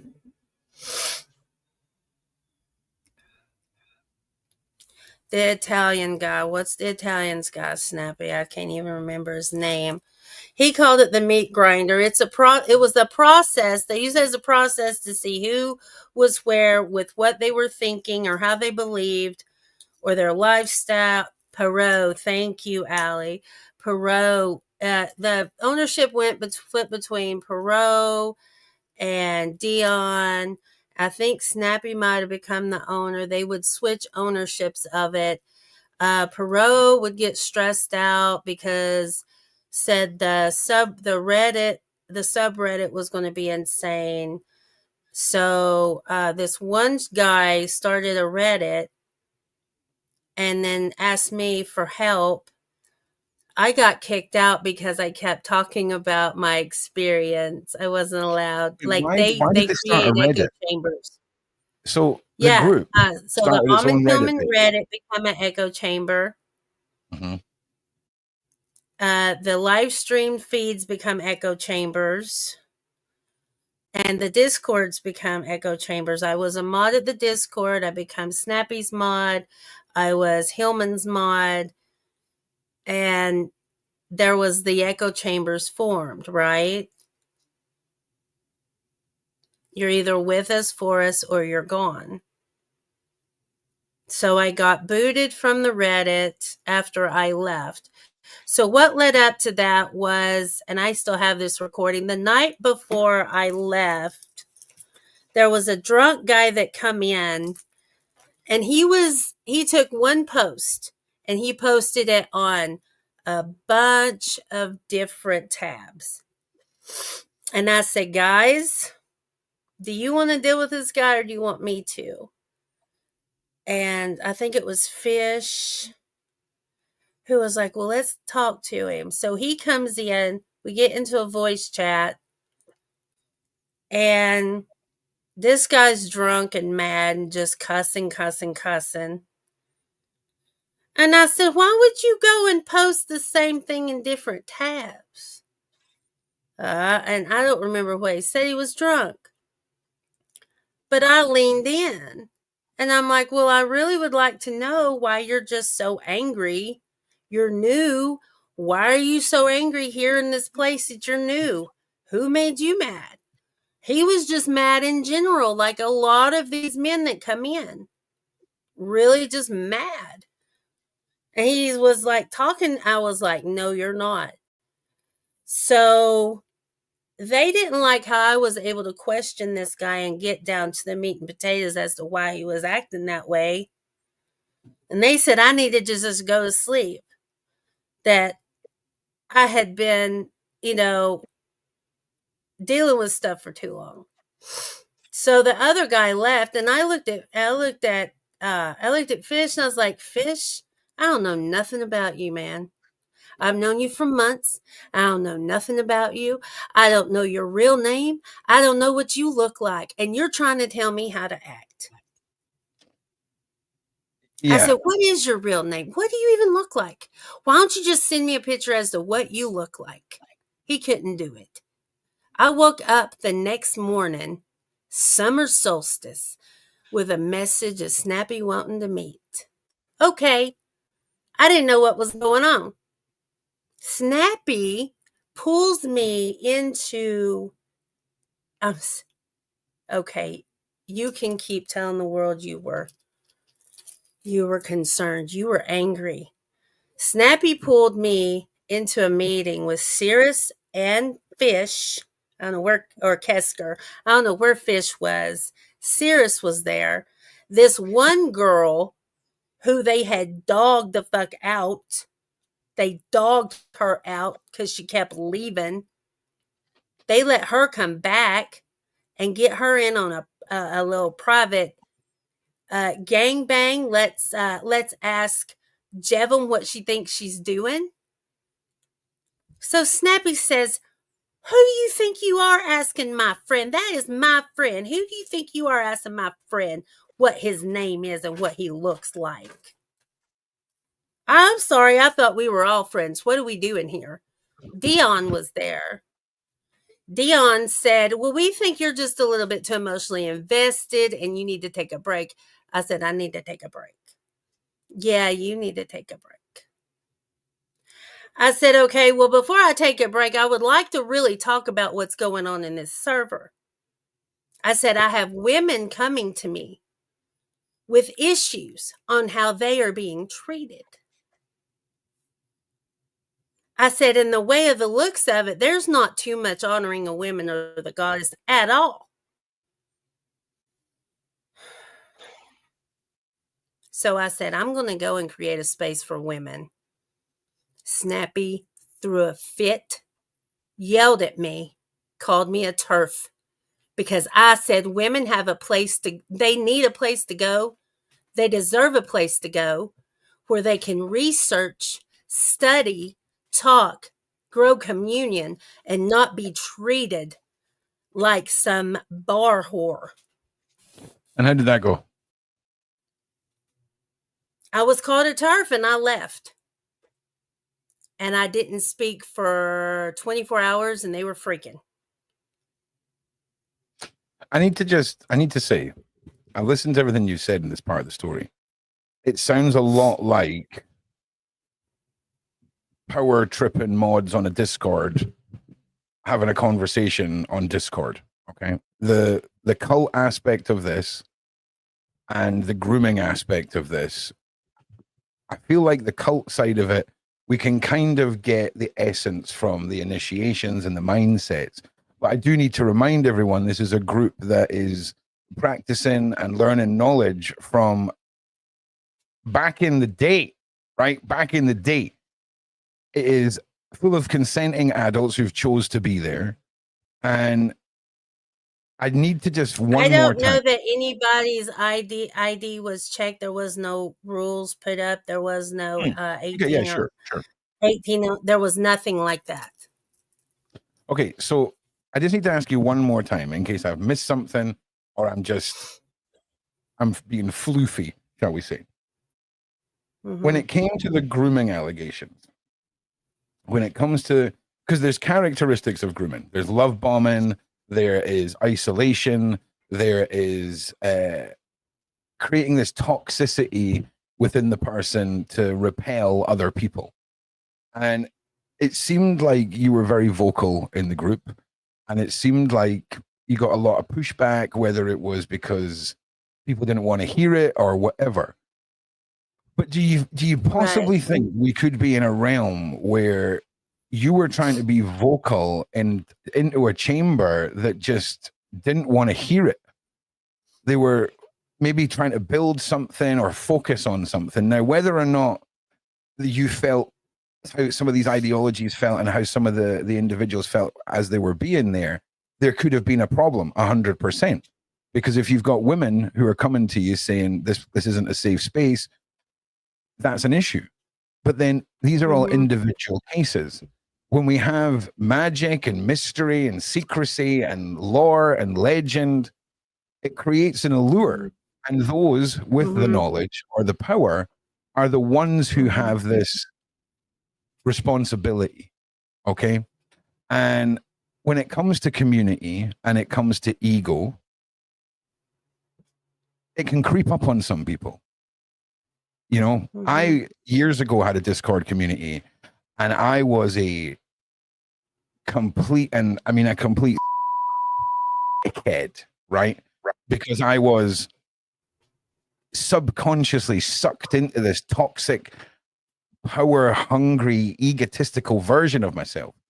And it's mad looking back. But in order to have a community, you should not have a dictatorship. A community should be left. You ever seen like those sea monkeys, right? Like you just bring them in the water and then you just feed them and you stand there and you go, oh, look at that one, right? I'm not calling my community sea monkeys, but you know what I'm saying? You're not messing around with the sea monkeys. Do you know what I'm saying? Just your community can flourish. If there's something serious that happens, if there's a massive issue, then I step in. You know, I've done things to keep my community safe because I'm a leader. I don't then go and talk about what I've done to my community. They all just get to sleep comfortably at night knowing that the elemental giant will smash skulls if needs be. But to have this in this day and age, I have a modern community. I'm not practicing a specific like wedge of knowledge, okay? And it seems to me, to be honest with you, I think we're going to see Snappy being a very, and Snappy, again, sorry that I'm giving you the 5-cent psychoanalyzing here. And we're going to hear your statement in a minute. I honestly feel like I would like to tell everyone that there's 2 servers of proof backing everything I say. Oh yeah, we're going to get to that. And soon I will open those servers up to the public. Yeah, don't worry. We're going to get to that too. So here's the beauty of it. There's so many ways to keep good notes. Yeah, there is so many ways for interpreting everything that's been said, right? And my conclusion is going to be an absolute banger, by the way. I just want to point out, because as far as I can see, everyone's in the wrong. Okay. Everyone's in the wrong here. Right. But to different levels, different levels. But that's only as far as snappy, right? I've got a funny feeling there's some puppets in play, right? Absolutely, because he completely lied to the world about why he was fired from St. Mary's College. He lied about what happened in the court records. We've brought the court records forward. He's lied about his wife. He kept his underage daughter involved. He had his underage daughter making these sexually leaning AI video pictures. How old is his daughter? Tell the audience, sit on your throne, look at these pictures. They're made to brainwash you. How old is his daughter? His daughter was like 14 or 15 when she first started with his channel. Okay. Well, look, listen, I'm not going to talk about anyone else's kids. Okay. We'll to be honest, I think we're going to extend an invitation. There's a lot of people in this that I want to cross-examine, and I'm very excited to do so. Because I imagine if there wasn't an issue towards women, you probably could have fitted in quite nicely. And I think for you, anything remotely going against a women's whatever, right? I don't think you can handle that at all, and that's okay. That's a good trait to have, okay? Right? Because I know my history. But if we're in a place where that is clearly laid out as a mindset within a group, and that is an appealing factor to some individuals, women, men, whatever, should we criticize those who are at peace with that mindset? If it is indeed, Jevin, if it is indeed free will, no grooming, there is no dynamic of power, you just turn up and go, hey, my name's Sally, I want to be treated like a lady 700 years ago, pagan style. Okay. That's okay. That's okay if that's how people want to be. Okay. But I've got a funny feeling we're going to uncover a slow drip of power hungry, ego growing, knowledge keeping power dynamics that were facilitating a romanticized fantasy in a handful of people's minds that created this godlike presence to some people. And I think so powerful when we are lost in a world of our own. The beautiful thing these people have over us, Jevin, is our brains genuinely don't know if we're doing something or thinking about it. And when we look about magic, I like to interpret portals. Okay, we all heard the stories, right? Merlin sits down, gets a mirror or some water, and goes Shaktamone, and then he's looking through the portal. It was like the FaceTime of the day, right? Right? Merlin's like dialing up Sauron. Sauron's like, my G. No, I'm not done cooking. So in 2025, this thing in front of us here, this PC monitor, that's a portal, right? And by engaging with people, transmission of energy, we get drawn into worlds that we can be tricked into believing we have equal play in. But really, we are just pawns in a massive fantasy, magical realm, a world that isn't so much make-believe, it's re-believe. It's a reignition of an old mindset. Yes, because I have proof of the agendas being taught, pushed. I have proof of, the narratives. And now keep in mind, as soon as I left, damage control was done heavy. So what it is now and what they say now is not what it was then. It is not what was going on then. It is not. Switch. Yes. The old bait and Yes. switch. That And is not a I good see look. they're like, "Oh, it's 50-50 now." Okay, well, there's a recording of Almond reading the chat saying, "Are women allowed?" I don't know why they'd want to. Well, I mean, yeah, they can join. So, they will paint me bad as much as possible because, like I said, since summer solstice last year, they've had a strong chokehold on my throat chakra. And Raw Path, I'm a mod at Docs, and they love me, but I still give them shit for the shit they say about women. I stay because they Yeah. need to hear what I have to say about women. They need to hear what I have to say about the people they make fun of. They make fun of themselves. That is satire. So if you want to pin that on me, Raw Path, please never speak to me again. Yeah, I mean, you got to keep in mind, depending on how far you back you go in pagan history, women were the spoils of war at one point. You know, you go to Women a were village, traded as commodities.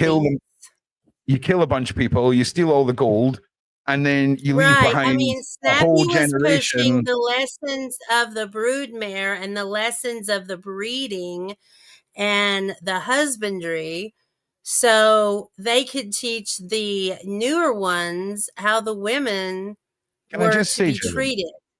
there's a fine line between this is what they were pushing and maybe someone suggesting a book. Do you see what I'm saying? So how Well, no, they prevalent pushed the was the books pushing? on me too. Well, they're pushing the movies, they're pushing all this literature. And I said, if we're dealing with men who have been sexually abused, right? And preferably by the church is what they need. Why are we looking at these movies like Holy Mountain and these Fellini movies where all these young boys are running around naked? Why are we looking at it? And I forgot the term, maybe a brilliant person in the chat will know, but Snappy said you have to look at it to go through it. They wanted me to read a Club Dumas, That's not Labat, good. Listen, if that's true, Marquis de Sade, that's a bit of a mad quote, Snappy, right? We'll give you a Marquis de chance to Sade, rebuttal.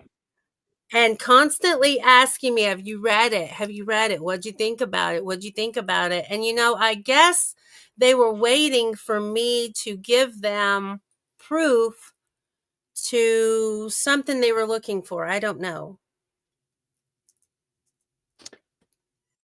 Okay, so look, I think But what I'm going to do. I kept like, why does he keep talking about sex with kids?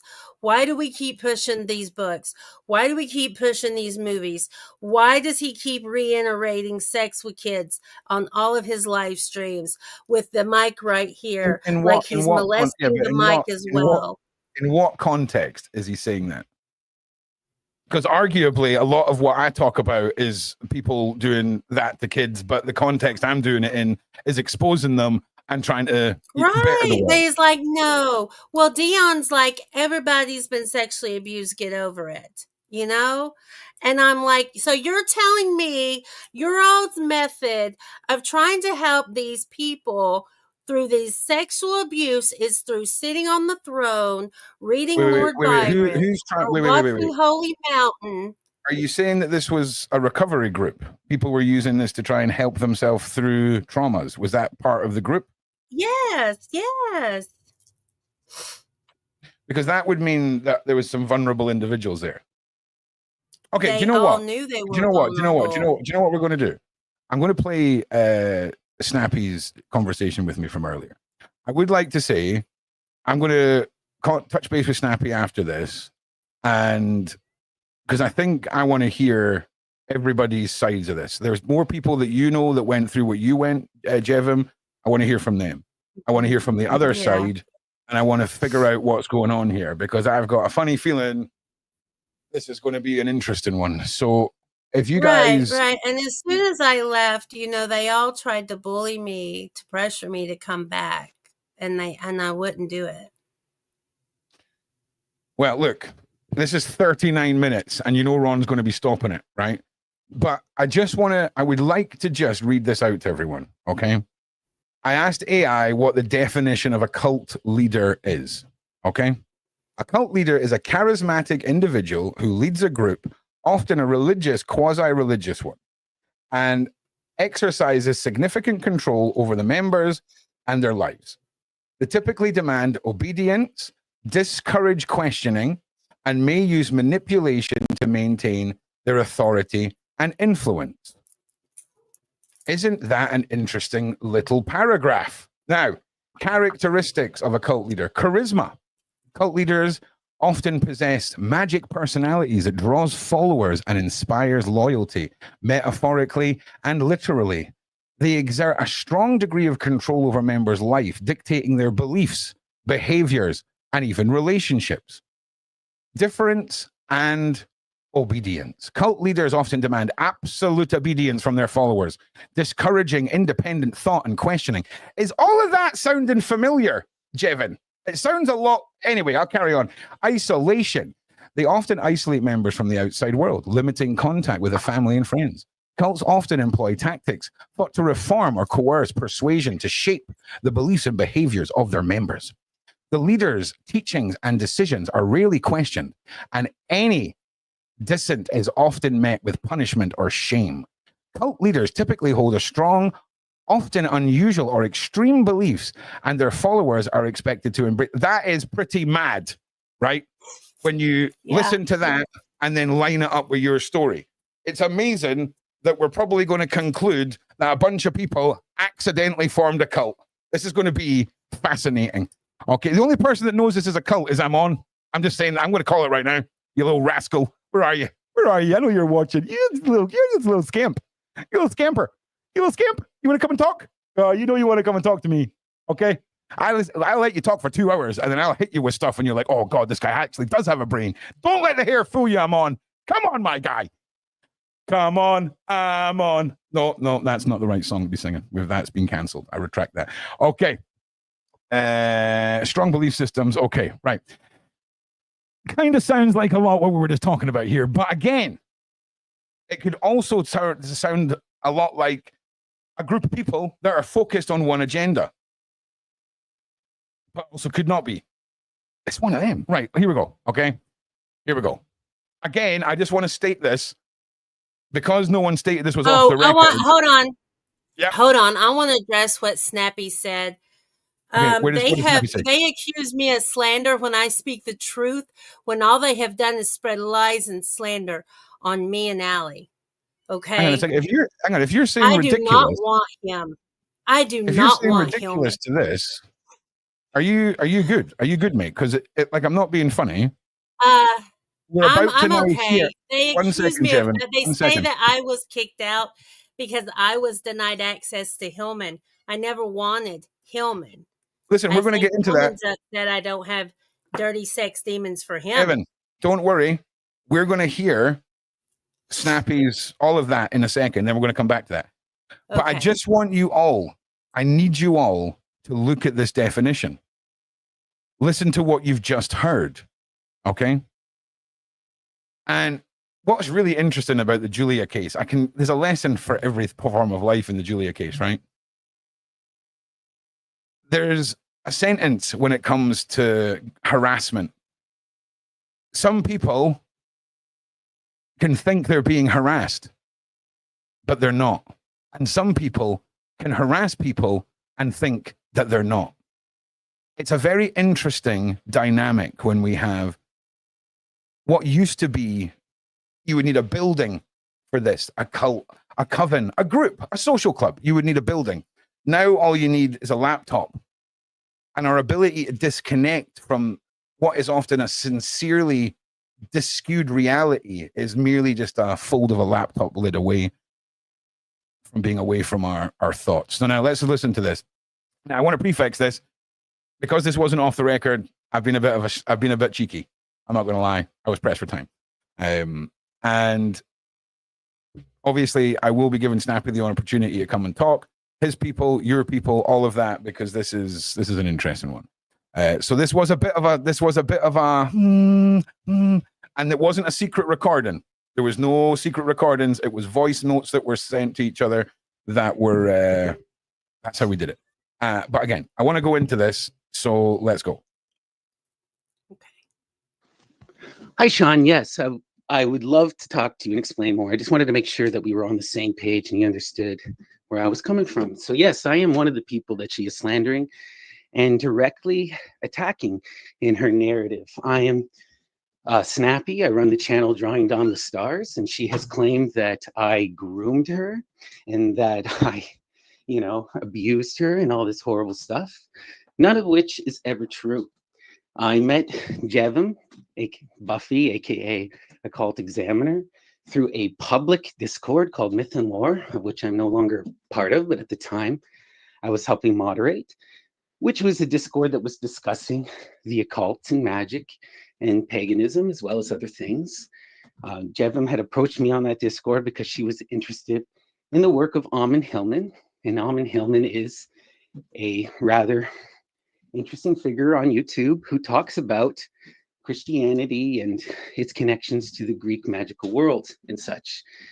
Anyway, we had become friends. I had been showing her a bunch of this research. We had been talking and collaborating about things. Eventually, what ended up happening is things got way too out of hand and intense with things. She started to enter into manic states and making all these quiet, crazy, wild accusations. I would love. So up until the manic state reference, your stories are pretty much lining up, right? It was a public server. You joined. You were interested in the teachings. Everything's super friendly. You know, the proverbial. It hasn't hit the fan yet.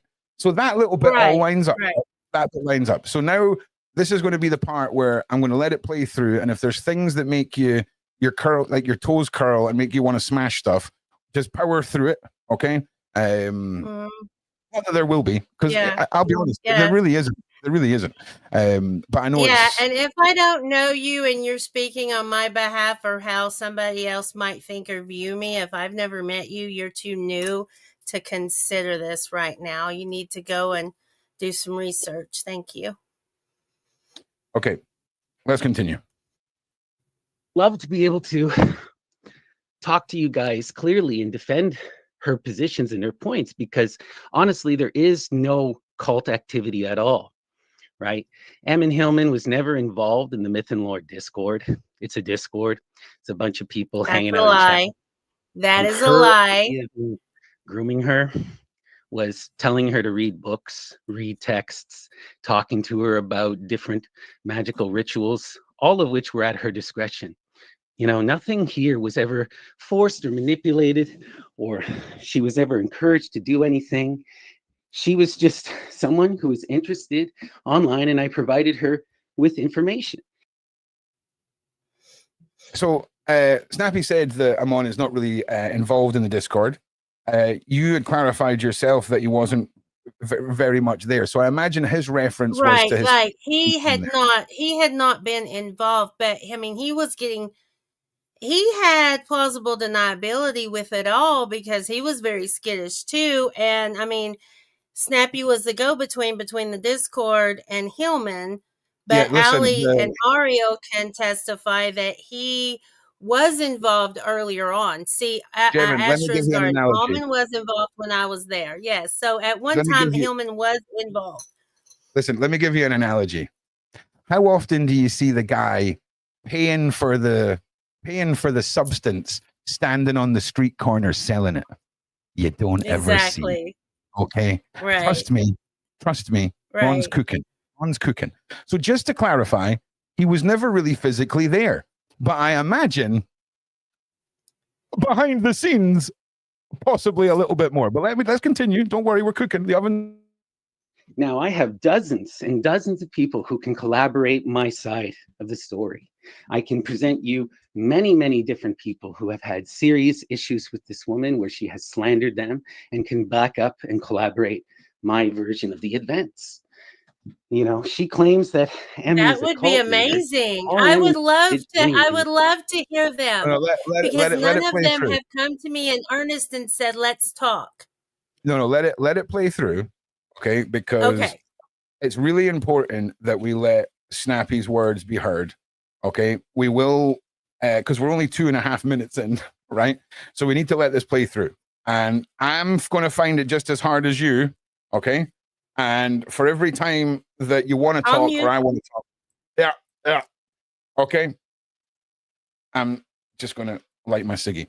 Right. So we're going to let this play through, everyone. And I do apologize for the stopping. Was recommend them books, send them emails. To be a cult leader, you have to actually lead and bloody do something. Okay, all Ammon does is teach the Greek and rant and rave in a theatrical way online.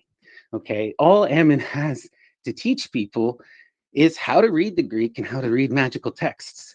And the only magic that we were doing or encouraging anyone to do was to engage the magical texts, to read these particular books, and to try themselves. So we were doing things like implementing, or we were doing things such as being inspired by ancient rites, being inspired by Greco-Roman pagan tradition. That's it. I've never met this woman in person. She has never met Ammon in person.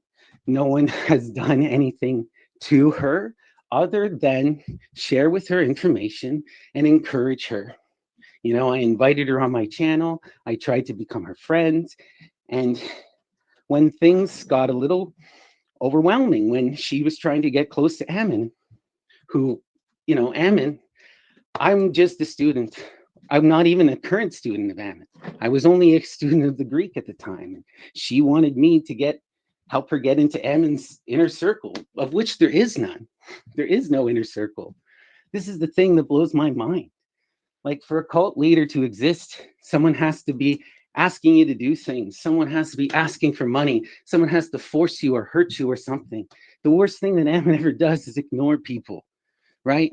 He just didn't engage with her. And this is an angry, butthurt woman, right? Who's lashing out at the world because she was not paid attention to nor supported, okay?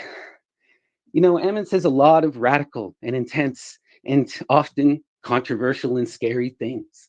But in order to be a cult leader, you got to have a fucking cult. You have to have a group of serious people that's actually doing something, not a Discord of people talking online and maybe even collaborating, right?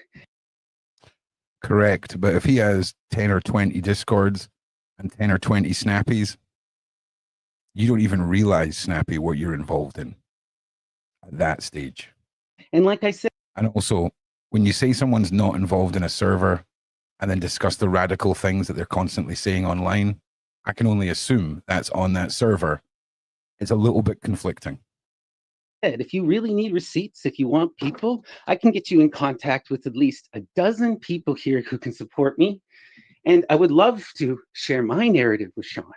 And I could answer any of his questions and can greater explain what's going on with Ammon Hillman and Ammon Hillman's work, because I was a student of Ammon Hillman, unlike Jevem, and I had worked with him and do know Ammon, but here's the thing. Even I eventually moved on from Ammon because I wasn't interested as much in the work that he's doing. He's fixated on Christianity, and I'm fixated on doing the tarot, peace and love type stuff. You can go check out my channel, right? I'm not here out to harm or to slander anyone. And the fact that she is painting this narrative is absolutely insane. I'm currently in contact with a lawyer, figuring out how to deal with this situation because she has been slandering my business, drawing down the stars, and using my name. And I am in the process of working out a way to sue her for libel. I'm just in a different country, So this is how intense it's getting here. And I want you to be aware of the full situation. And if it goes and it continues on your channel, and I find my name being brought up, Snappy, drawing down the stars, then I'll have to inform my lawyers of that as well. I hear what you're saying. It sounds like this is a very charismatic, engaging, and strong character that you're describing. And he seems to like to draw people in and then recommend or guide people to religious or mystical texts. Of course, a Discord is no different than a town hall. It's just a digital version of that. And by creating echo chambers and creating digital areas in which you can isolate individuals, it's always interesting how quick people are to sort of pan off, oh, it's just this. Let me ask you, when you joined his school or you were his student, the indoctrination and the initial steps, was there an oath or a commitment or a pledge that you had to take as a student? Yeah, I'm not worried about your lawyers or anything like that, dude. I've been doing this 10 years and exposed the worst of the worst, heard the threats, seen the panic before stories go out and all the rest of it. It's just another day at the office for me. But like I say, you seem pretty capable of proving your points. Currently, it's a he said, she said scenario. So, yeah. And what else? I don't know. Like I say, you're going to have to tell me more. Tell me about the masks and the drugs and the books.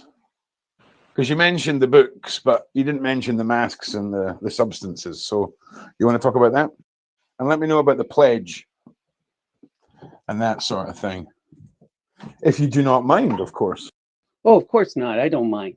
I don't mind talking about any of this. So first of all, there were several types of initiation that people were encouraged to do, but you got to understand something about magical initiation and the way that we were approaching it.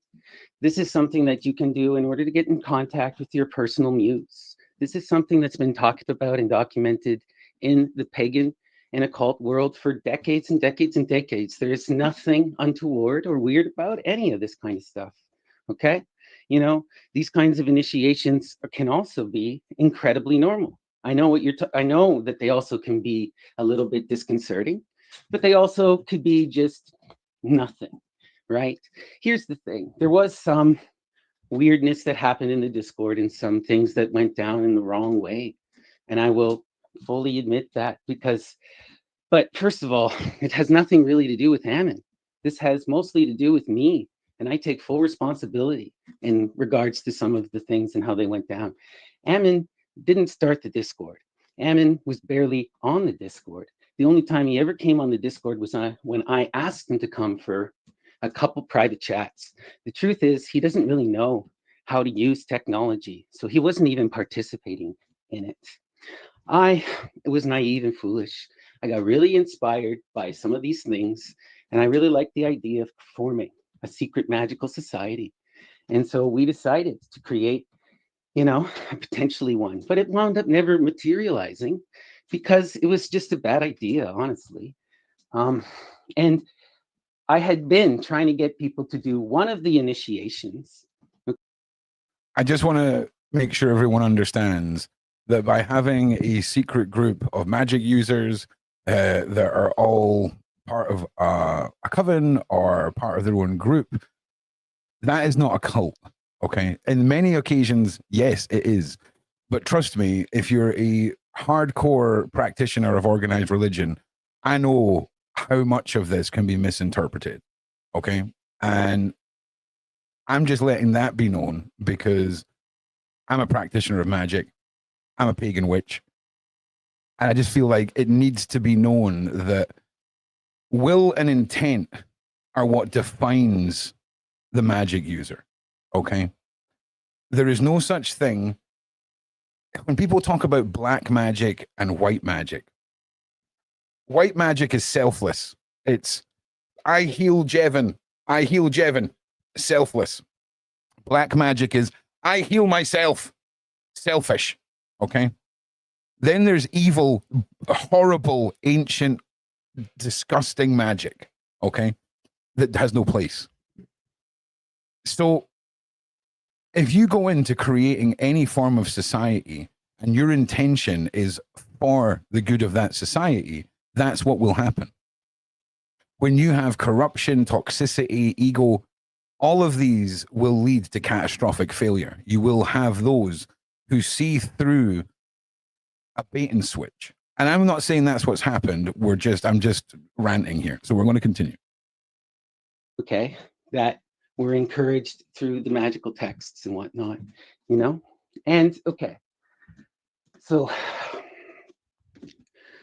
it's, what do I say? How do I explain this in a way? First of all, you know, drugs can be an entheogenic experience. They can be an enthusing experience. They can be a deeply devout and religious experience, and they're part of basically all major religious traditions. Okay, and the only, you know, Ammon would talk about the drugs and would talk about how it's an intense part of the ritual, intense part of any kind of these initiations and whatnot. It's not something I generally encouraged or enforced on people. Not something that, you know, it's like, okay. It's free will, what he's talking about here. Okay. And it's exactly what Jevon had mentioned. There was offers made. You were free to make a choice. And trust me, there's going to be a few occasions where Snappy's talking and he does sound like he's tripping over his words a little bit. I fully understand what it's like to try and explain to an unknown audience of people what it is that you're into without it sounding like you're a crazy person with a cult. I understand. So please understand. Give him a little bit. I'm not defending anyone. I'm not picking sides here. I just have to put that out there. Basically, when we were doing is Ammon showed us a bunch of different texts in which you could do personal initiation if you wanted to. So he exposed me first off to a book called The Syrian Goddess by Lucian, which talks about the priestesses of the goddess of Aphrodite, and explained that during the festival of Adonis, the priestesses of Aphrodite would shave their heads in mourning. I disagree, Snappy. I disagree. I don't think I've disarmed you at all. If anything, we're getting a balanced discussion from you here, because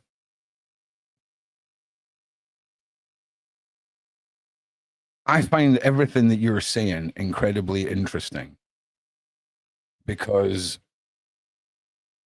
I understand online communities, religion, magic, faith, ancient knowledge, the allure of it, all of it. Trust me. Okay. You will probably never find a podcaster. You probably will, right? But trust me, I understand how difficult it is to try and get this across to the normies, the muggles, if you will. And for me, I don't think there's anything wrong with what you're saying here. For the loss of Adonis, which is part of the myth. Adonis dies and he's resurrected, and he's resurrected through the power of mourning, right? So this was engaging in that tradition. Yeah, I mean, I wanted to bring up the Aeon Sure. that's currently in your chat. That one has we have proof of him abusing us as well. Okay, well, look, He's been horrible to me. trust me, Snappy, right? Trust me. Well, you don't have to trust me, but this is how I'm doing it. Traditional rites, and we were encouraged to, you know, to potentially do that.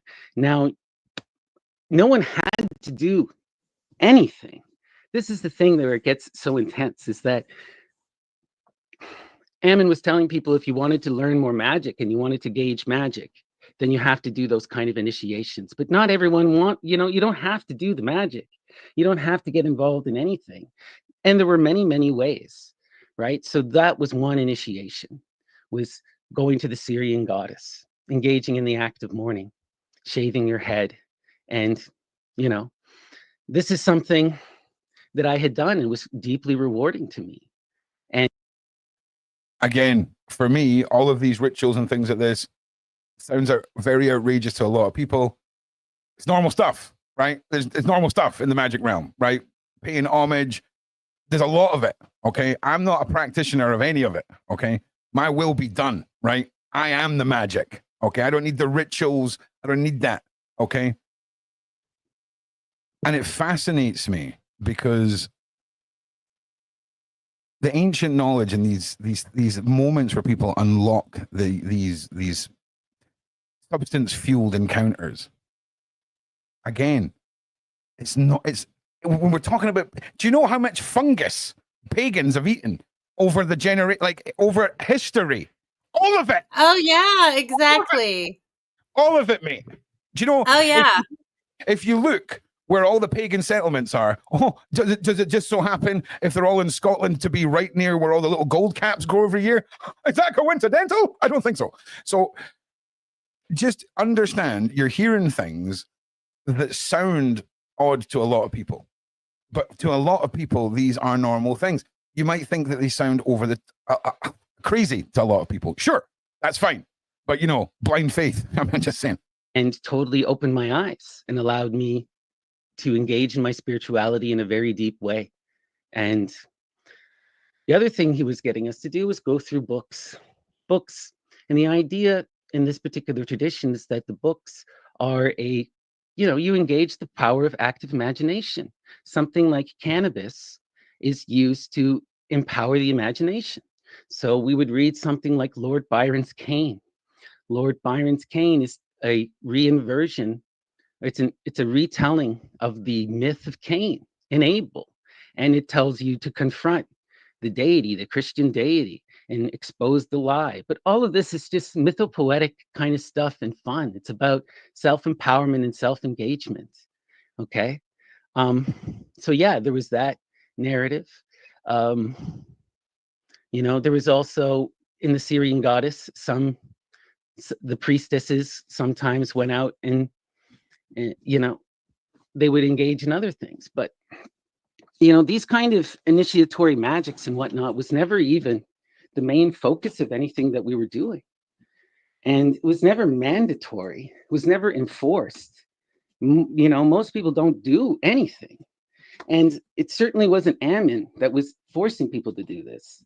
I was just, like I said, I was naive. And was inspired. Wait a minute. You have to stop this, Ron. Stop it, Ron. Stop it. Sure. Stop it. There are many, many, many live streams where Hillman is saying to go the way of Cain, to sit on the.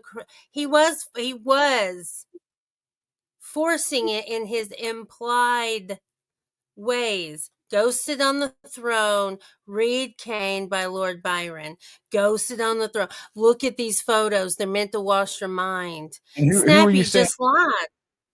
And so that was Ammon that was saying these things. Is that what you're saying? Well, Snappy said that that Hillman never Hillman. Pushed it and forced it, but on his live streams, he's telling everybody to go do it. So okay. I don't even understand. Well, technically then he's right if he's not doing it on the Discord. If you see what I'm saying. He might be pushing that on his channel. Right, but right. So after I left, they put up the Discord, like I have screenshots. They put Hillman in his live stream, put the Discord link up and said, I hear there's somebody else making a Discord. Don't go there. Go to the Myth and Lore one. The link's in the chat. Okay. Like he's running people. He was corralling people into the Discord server. After after Danny Jones hit, he was getting over 1,000 viewers. It's a marketing funnel. I just want to say what Snappy said here is really important. Okay, this is one of the key things, Snappy, that is important that I play here. Okay, I'm just going to replay it. The priestesses sometimes went out and not this bit. Not this bit. They would engage in other things, but these kind of initiatory magics and whatnot was never even the main focus of anything that we were doing. And it was never mandatory. It was never enforced. Most people don't do anything. And it certainly wasn't Ammon that was forcing people to do this. I was just, like I said, I was naive and was inspired. I was naive and inspired. I completely believe it. Right. And there's no disrespect in being drawn in by an individual like this Amon character. Okay. He clearly has enough draw that people will gather in his Discord that he's not even present in. You know? There could be a much bigger picture here at play than anyone involved in this has any realization of. Right. Like him, like he, him, like, see, when I was trying to figure things out, I was sent one recording of Hillman talking about his involvement with the CIA. Yeah, listen, I've got a guy that used to hang out around my Discord that apparently his whole family are like secret agents from like Lithuania, right? Do you know what I'm saying? The internet full of characters. Can I ask you, Snappy, in the side chat? Can I ask you, did Amon ever make you feel special? Did he ever single you out? Did you ever feel favoritized? Did you have a draw to make this man happy? And to be honest, I'm just asking. And again, you probably won't be honest, but that's fine. I'm going to keep playing this. Well, no, I'm not. You will be honest. I'm not trying to paint you as a liar. Was having fun. I was engaged in the artistic creation, and people were asking me, well, how do I engage in the art like you are doing, like Ammon is doing?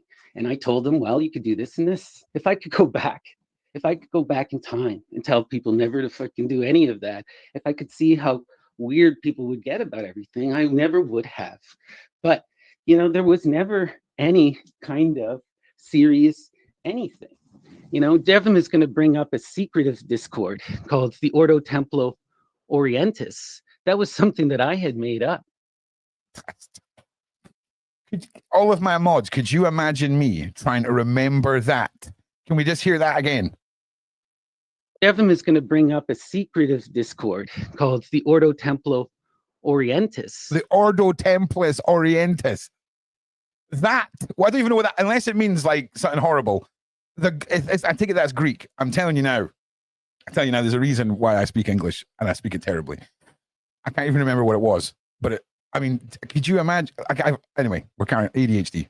That was something that I had made up in hopes of forming something, but it never materialized because it was a bad idea.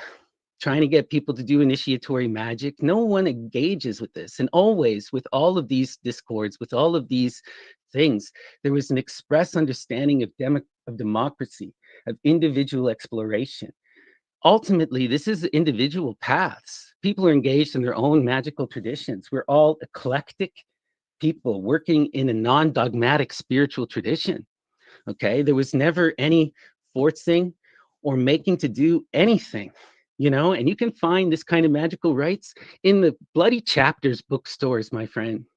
Okay, like, you know, all of that stuff about drugs that Ammon is talking about and getting into the intensity of that in terms of the high priestesses and whatnot.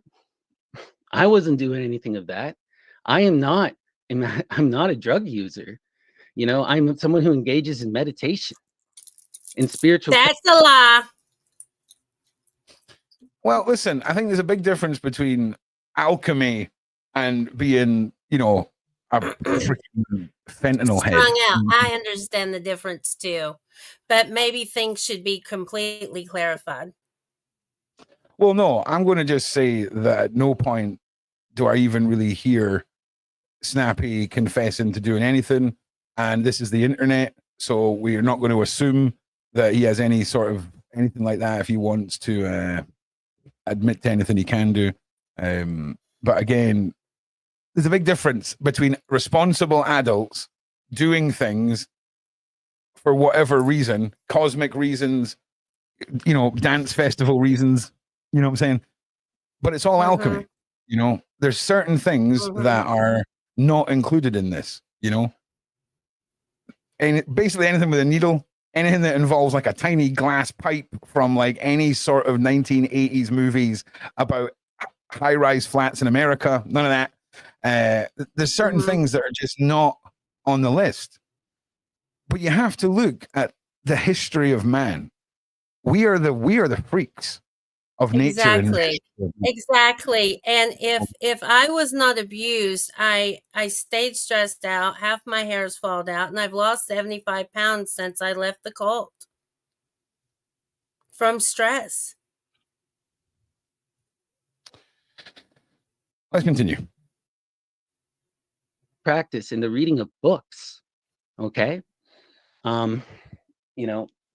Keep asking me questions, because I will, I'm seriously, like, all of this is just so ridiculous, right? Like, I'm not trying to threaten you with the lawyers. That's not what I'm trying to do. I'm just making you abreast of the situation and what's going on here, because it's gotten to the point of just ridiculousness. Like, this woman was not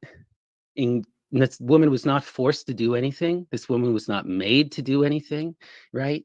We were all just. Would you say that's right? Would you feel like you weren't forced to do anything? I think it was persuaded coercion. Okay, so we could be looking at a power dynamic situation here. Aeon, I did not make my own hell. I made your all's life hell, and you are mad. I mean, I'm listen.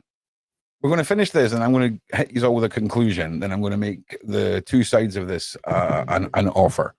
Okay, and it's been a long journey for those who have stuck around for the 2.5 hours, and it's been a long cooking session, but we're getting there. All right, we're getting there. People engaging in the mystery, and Ammon was never even fully involved. She's never really talked to Ammon at all, right? Ammon never was encouraging any of this kind of stuff. This was just people talking on a Discord, reading books, and inspiring each other to engage in the spiritual world, to try and become better than who we are, to try and have a connection to the ancient past. And like I said, the books we're reading are historical books, like The Syrian Goddess by Lucian, which is a major text in religion studies, which documents the Syrian religious tradition at the time. That's, like we're reading Lord Byron's Cain, okay? Like, these are commonplace books. There's nothing that spooky about them, We're engaging in literature like The Bacchae by Euripides, Medea by Euripides, the Argonautica by Apollonius of Rhodes. Didn't understand one of those words. None. Aristophanes' frogs, Aristophanes' birds, right? Like, and someone like Jevin wasn't even reading the books. Part and parcel of the problem was that she wasn't engaging in the tradition and wasn't able to participate, and then she felt upset. Oh, no. It's very famous literature. I'm not mocking it. I really struggle with words, man. Like, you're not, if you're not a regular viewer, you won't get it. But no, I mean, no offense. They are famous books. But man, there's a reason why words have got way simpler now. Because people didn't want to work or didn't want to be around her, because she was just not a part of the thing. And besides, like, all of that community, all of it has fallen away. None of it exists anymore, right? Ammon doesn't have anyone that he's empowering in this kind of a way, right? Like, sometimes, I would send him messages and he would just send me book recommendations. Oh, what do you think about this myth? What do you think about that myth? And largely we're talking about this from a religious study standpoint, trying to re-engage the Greco-Roman tradition to find the underlying feminine current that had been displaced. What did she have that she's claiming that we did? She's never met anyone. No one ever did anything to her. If she was doing drugs, that's of her own volition. If she's doing magical rites, this is of her own volition. And all of this is a narrative that she has concocted in her head, right? That she has concocted in her head. There is no group. There is no cult. There is no leader who is asking for anything. All it is was a bunch of nerds who are reading Greek books.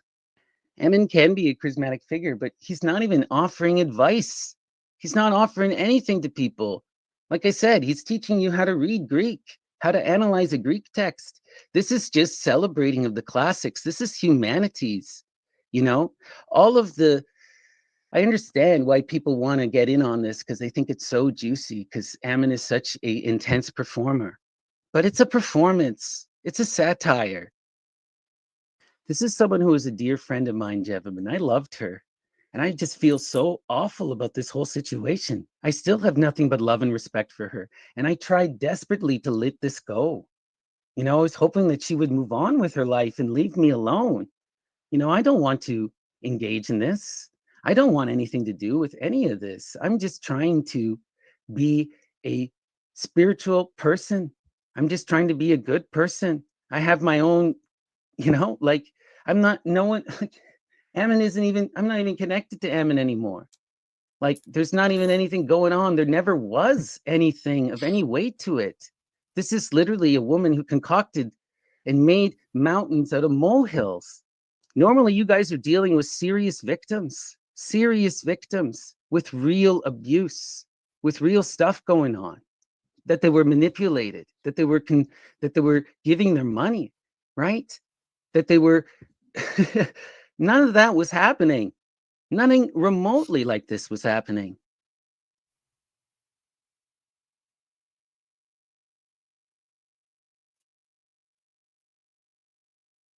Apparently, there's just So when you talk there we go. It's happening.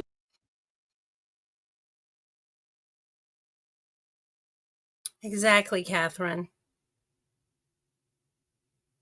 So when If this when you is talk love, I don't about want it. the initiations and these things that are being spoken about but aren't Amon's fault, the things that happened that got out of hand and the weird things that took place on Discord, who's responsible for those? Is there any way that you are a individual who overstepped in a Discord that you had a little bit of power in, and the ripple effect of that is now stretching out across the internet, and possibly you're in panic mode because you were lost in a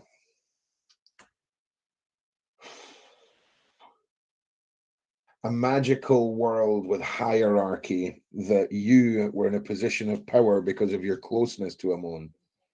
Do you not understand the relevance of that when there's initiation and drugs?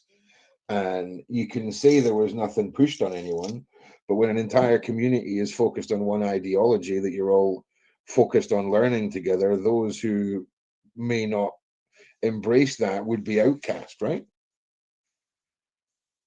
Or am I wrong?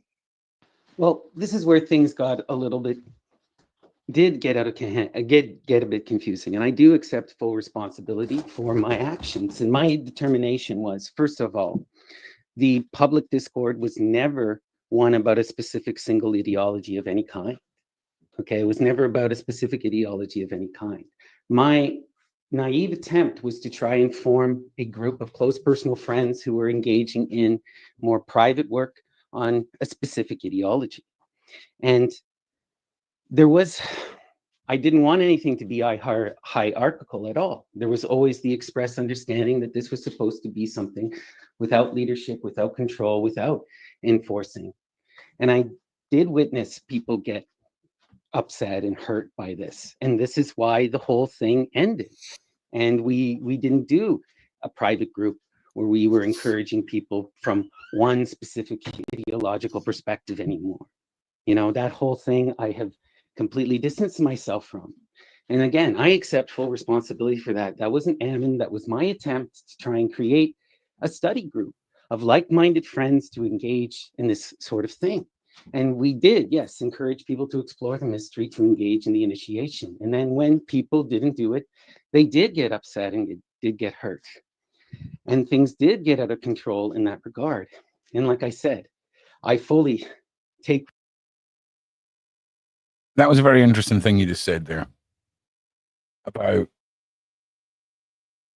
everyone has this free choice, as you've been painting up until now. But you just said yourself that there was initiations that were pushed, and if people didn't engage, people got hurt. Am I right in saying that? Let me just replay that. Why the whole thing ended. And we didn't do a private group where we were encouraging people from one specific ideological perspective anymore. You know, that whole thing I have completely distanced myself from. And again, I accept full responsibility for that. That wasn't Ammon. That was my attempt to try and create a study group of like-minded friends to engage in this sort of thing. And we did, yes, encourage people to explore the mystery, to engage in the initiation. And then when people didn't do it, they did get upset and it did get hurt. And things did get out of control in that regard. And like I said, I fully take responsibility for that. But there's a big difference here between anything like a cult and just a bunch of people trying to explore something and be friends with each other, you know, and I put it to bed. You know, I've been doing as much as I possibly can in the coming time since then to distance myself publicly in terms of the Amen work and to, you know, be a positive force in this whole thing. You know, I feel terrible about what happened with Jevim and how she has taken this and twisted it.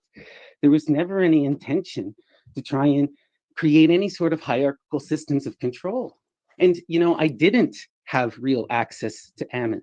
This is all a big misunderstanding and all about a bunch of confusion, right? There is no inner circle. There was no hierarchy in terms of initiation. Initiation didn't grant you anything. These were just things that Ammon was saying, well, it would grant you access to knowledge, though, right? Yes. Okay, just the inner case. circles. Yeah. Yeah, Just because there were more servers, right? Because remember, the main one they're talking about was just the meat processor, right? To like figure server, out, yeah. just to figure out who was going to be eligible to get moved on, and who would need to be moved out, who need to be watched a little bit more. Yeah, it was a whole process. Oh, that it's not even a whole process. It's just a basic bitch business model for filtering like-minded people, vulnerable. Yeah, like people. who can you get?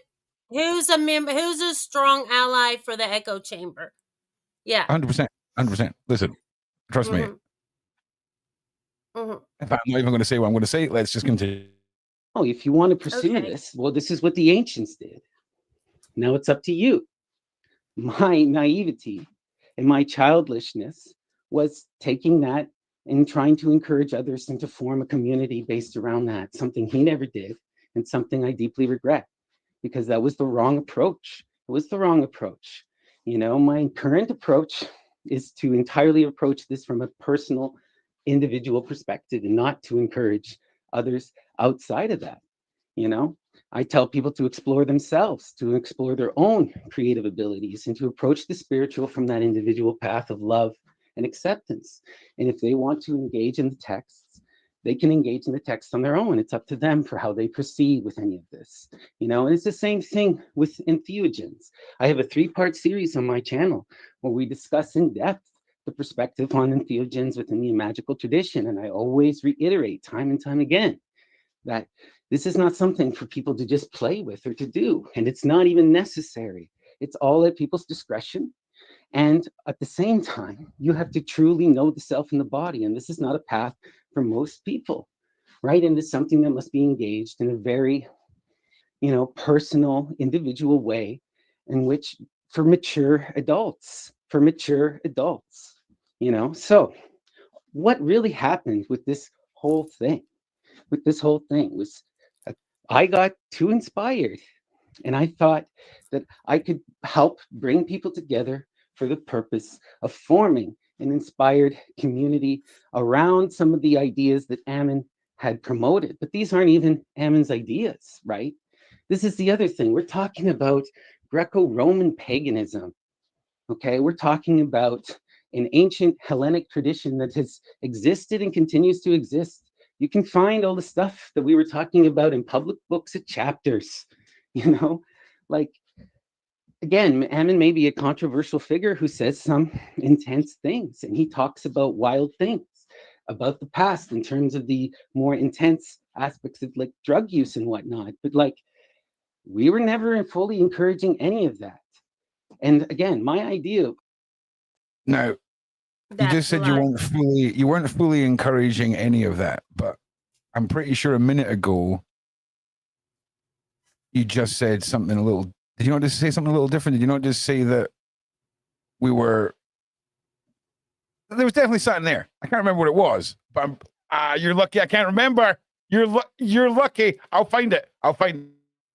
All I was trying to do was bring people together as a friend group. And I was naive about this. And now, like you pointed out, I recognize, like, I would never, ever